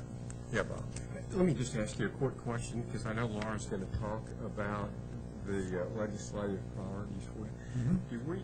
Do we have a list of last time, especially for Brenda and the new board members? It'd be nice to know where we've been. That's a great point. Several of us could rattle them off, but I think it's important to know what they were from last session. I bet Laura can rattle them off here in a minute. I bet she can. And what am I rattling off, priorities or what we Well, don't our priorities from last session to just put it in context. Yeah. We're going to think about it, make sure you frame, but let's don't get off the market. No, I don't want you to, and that wasn't my intent. You want her to know that we want to do that. Yeah, that's all I'm saying. So either she wants to be able to give it to us verbally or in writing, correct? Yeah, and I can certainly provide a list to everyone, but but broadly, it was college readiness, it was rigor in the high school level, it was it was financial aid. If you're at a Raymond and I can't do it, then we're all in serious trouble. After last So, if you could put something down for everybody, I just think that's helpful. That's all I want. Yeah, we're going to come back to it. The thing I'd like to ask the committee, that we spend a lot of time on this marketing, branding, and the thing I want to be careful of, and I really want to ask the Commissioner for his input here, there are so many projects going on. There are more projects than we do have staff or resources probably, and that's not an excuse, that's just the reality that we deal with all the time, okay? And I would just like to have a discussion, brief discussion on how important this group feels that we've put that as a priority today. Because I know we spent a lot of time in talking about this. We talked about, in do we bring a third party in and those kind of issues in the retreat. So I'd like to just have some feedback on that, if any. Well, I would say if we don't make it a priority, the past 2 years have proved that we aren't going to do it. Maybe we want to decide we aren't going to do it, but, we don't get to it. It's one of those things we just don't get to because of what you said. There's so much other work to do. If I might, one thing that might help is we now have an assistant director for communications, and that's really part of her responsibility. Perhaps not to the broadest extent that the committee may be thinking of, but certainly more than has been happening in the past. I feel quite sure that we can get this done pro bono. I mean, I'm talking about a big time, one of the best, people in branding and marketing. I just feel like if we ask them, then they'll do it. Well, in addition to the communication director, we have a new marketing director as well. So there's an internal management level staff that could work with an outside firm, whether it's pro bono or otherwise, to shepherd that, and then reporting to this committee. I agree with Lynn. I mean, if we don't make it a priority, it won't happen. And we've had some of those discussions yesterday during Participation and Success Committee about the different entities and priorities that are out there, and familiarity with the Go Center, and some P16 councils and some school districts don't want to call them Go Centers, and so there's a lack of not only is there a lack of understanding of what the heck the coordinating board is, and that's actually the name of the agency, not just the board, but more importantly, there's a lack of cohesiveness and consistency in our message about creating a college-going culture in Texas, and an expectation for young Texans in high school that college is the next step. So, and that's really what the marketing and branding effort would be focused on. I think also I would hope that what we do, I got a call not long ago from one of the largest community college board members, and it was interesting. He had developed on his own a performance review system for all of the different people within that the top levels of administration for performance reviews. And he was looking for where he could go for information. And I said, well, have you ever looked at the accountability system for the community colleges? And it was like a blank stare. He never heard of it. I directed him to the website. He went to the website. And I guess it's, the kind of response I got back was, what a tremendous resource that we can be using as a governing body to help drive behaviors and everything else. So it's those resources. That's a good point. Yeah, a lot of these things are linked. It's closing the gaps, communicating our goals to the public and the legislature. It's communicating what the strategies are to achieve that. It's communicating the accountability, which is how we're measuring progress towards those goals. There might be fewer commissions and committees appointed if we were able to get our message out more effectively and timely. I doubt that. I think that's a whole different issue. Fred, let me tell you what progress is. Progress is the last 2 sessions of the legislature, there hadn't been one bill introduced to do away with this. More change. That is progress. There's our slogan. Still here. I couldn't agree more with you. I mean, I'm looking over there staring at, college for Texans, go get it. I mean, there's no muscle behind that anymore. It just sits there. I think the key question is, will it help us close the gap? And truly, if we don't align ourselves, if we don't message correctly, the brand is the culmination of everything you're about and everything you're trying to do. So how can we not, without doing that effectively and right? How can we not, how can we close the gaps with not having doing that? I think we might be conflating several issues. I think it's true that there are an awful lot of people in Texas that have no idea about the coordinating board. But it's certainly my impression that everybody who ought to know, or most everybody who ought to know, knows about the coordinating board and the work we do. I don't think there's any question that if you look at the level of superintendents and local school districts and certainly principals and teachers, that we certainly have a lot of work to do in that area.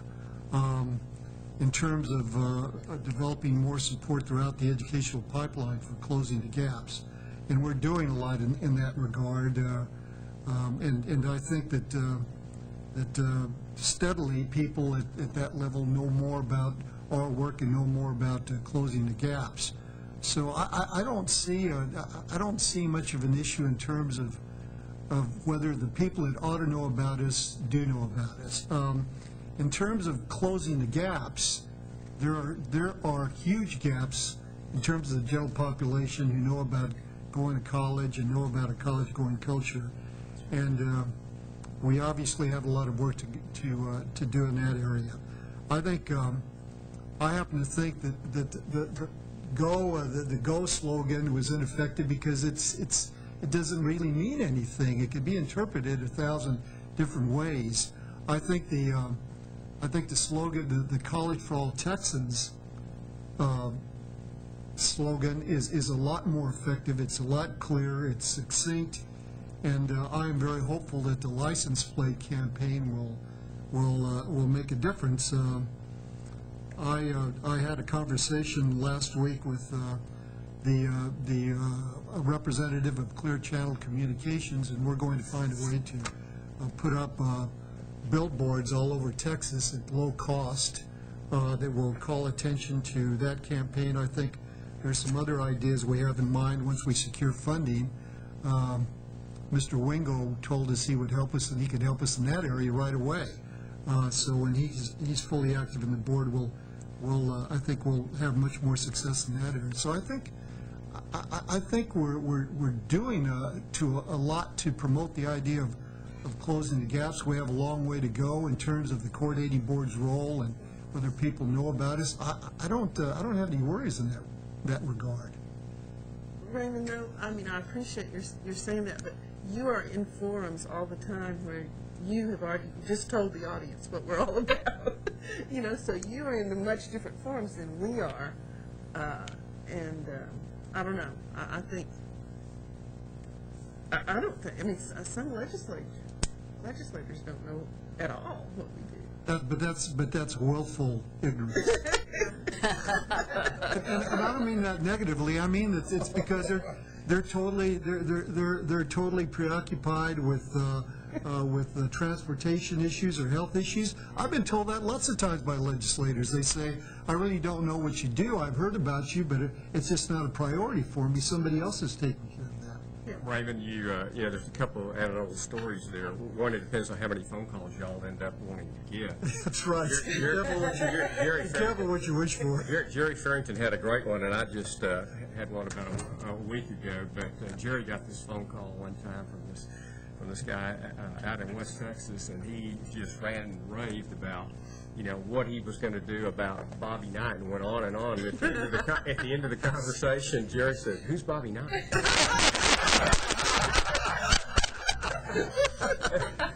I just about absolutely fell over.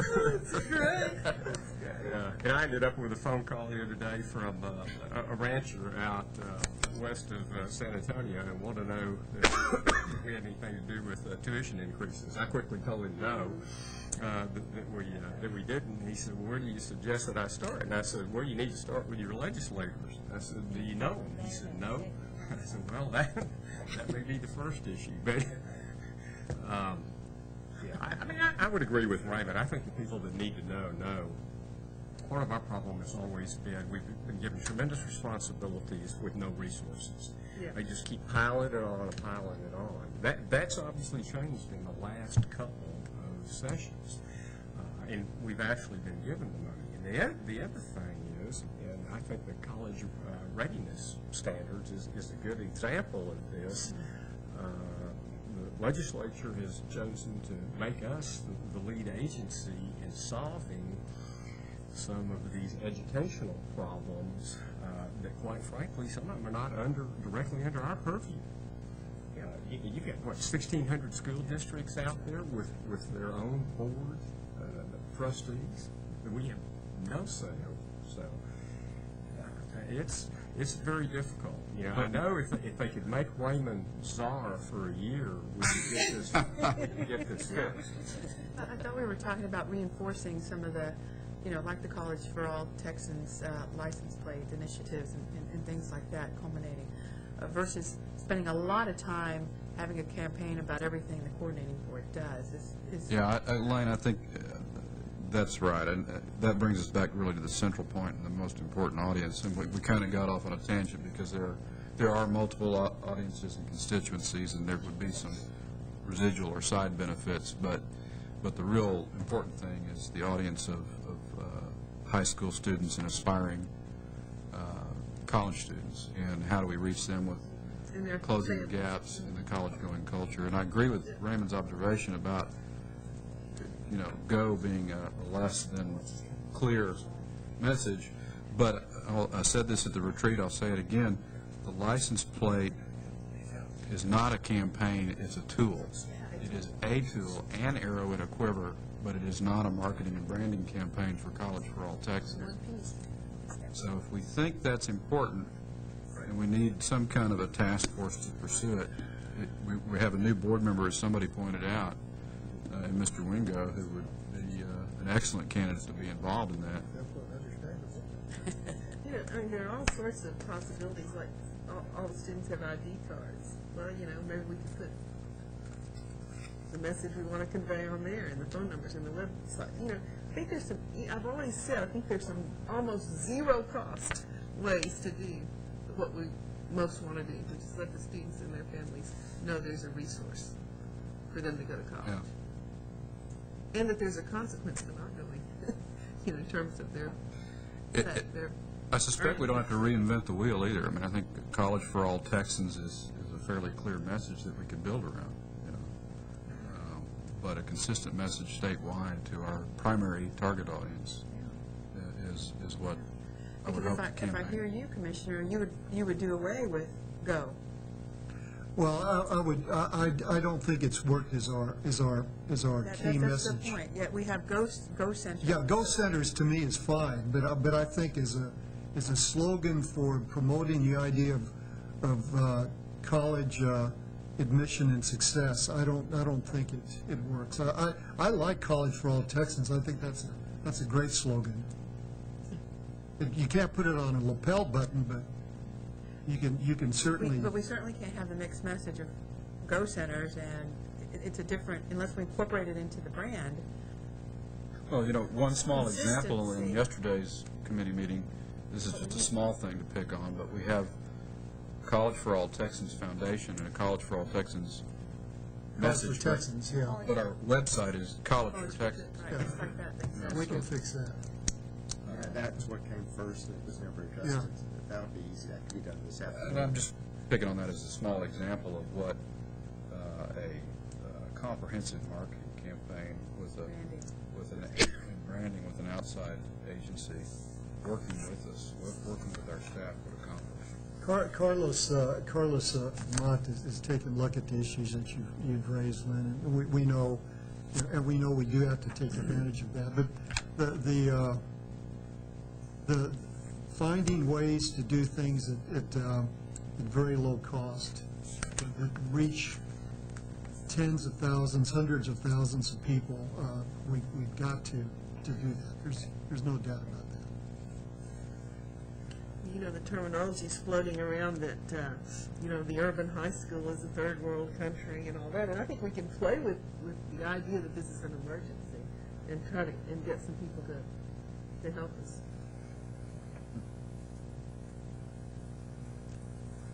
Well, our chairman is absent, so I guess in the interest of moving along on the agenda, have we beat that horse to death? All right. Whit had to leave, and he didn't communicate that, but he told me. He had a family situation, so yeah. Right. No, I understand. He talked to me about that last night. So I guess the last couple things, we've already talked about formula funding, so the last thing on this list of priorities is the legislative items, which you're going to walk us through. And really, Mr. Ryder had asked me to provide an update on where some of the committees and commissions were at this point. We've had a little movement since you saw this chart last time. The High School Completion and Success Initiative Council finally met last week. Commissioner Paredes was there and was pretty impressed with the group and what they are going to be working on. And we're starting to get some appointments to some of these commissions. Interim charges have come out on the House side for the House standing committees. We're still waiting for them on the Senate side. So we should start seeing the committees meet in earnest toward the end of January into February, March, April. And most of them meet 3 or 4 times in all, so by the time you multiply that all out, we have a lot of committee hearings coming up and a lot of issues that I know that we'll be supporting them on. There's a little timeline in here. It's let's see, second page from the last that shows some of the bigger time sequences. Interim charges coming out. We are going to go into the legislative appropriation request process shortly in March. We're already starting to look at some of those things, and that creates a whole series of activities that the board and the staff are involved in. Pre-filing of legislation is November 10th, so that's less than a year away that we'll be into the next session in earnest. So, in the meantime, we are working on developing issues going forward. We were trying to give the staff a little bit of a break because implementation is such a difficult process as well. So we're going now into, so what do we need to do for the next session? Whether it's big issue philosophical things or just little fixes that we need to make because some of the legislation that passed last time just needs a little tweaking here and there. So we're going to be trying to capture all of those things. There's also the other competitiveness council that we don't have on the list, which isn't specifically higher education. Commissioners appointed to and met last week, made reference to earlier. It's not specifically higher education. Right, that's what I'm saying. It's not, but it's going to have a bearing, as you mentioned. Yes. If there's a specific council, excuse me, there's a council on? You were talking about the ratings, the competitiveness ratings. Is that going to be a group that's doing that? I didn't think you... The governor didn't provide any detail. He just said that that was an issue that they were going to look at in relation to proposed legislation. In a meeting with staff, they made the point that that legislation would be sort of marked with whether various legislation would contribute to this or not, and made the point that every agency should bear that in mind when they develop their own agency strategic plans, which this group will be involved in over the next few months. And so, where do those things tie in to that, and where do they not? To the goals of that council. So, anything in particular I can talk to you about? Well, I was just wondering if there's a process for doing things like looking at the college readiness standards, just as an example of an initiative or project that we have, and seeing if there are any snags along the way, as there are some major ones. If there's anything that we might want to suggest legislation to make our initiatives more effective. Do we do that in committees, or do you do all that, or what? Generally, it comes up through the committees, who can identify those issues and then decide which ones are really worth going after, because you can't do everything. Yeah. Which ones do you really want to go for? So that does tend to come up through the committees. Actually, legislative suggestions come from all different directions, but I think it's useful for the board members to be able to work that through the committees and get some consensus on what they would like to pursue. Other questions or comments? I don't think there's any way that the legislature isn't always on our priority list. So. That's right. They're always with us. I'm going to hand out one thing. This is something Laura did. We've had an issue come up that was not on your agenda. This is more of an information deal. but some of you may have heard on last night's news that Texas Tech was put on probation by the Southern Association of Colleges and Schools regarding accreditation issues. So Susan has spoken with representatives of Texas Tech. Laura. Actually, it was Dom who actually spoke with them. Somebody. But this was just a little summary of what he learned, and the bottom line was that because this seemed to be a new requirement, and it required the institutions to drill down into their data much further than they had before, it may become an issue with other institutions, depending on where they are in the cycle of review. So, just so you are aware of that. From what I understand, it has specifically to do with how well they measure learning outcomes. Yeah. Which is also an issue with the U.S. Department of Ed and whether they recognize any accreditors. So I was a little surprised to hear this morning that it's already hitting the campuses. Right, me too. Did you notice the Southern- word accountability? Sorry? Did you notice the word accountability? Yes. We also, I didn't know Don was calling, but Joe Stafford's staff was calling to get more detail. The Southern Association of Colleges and Schools is the accrediting organization for this part of the country. Right.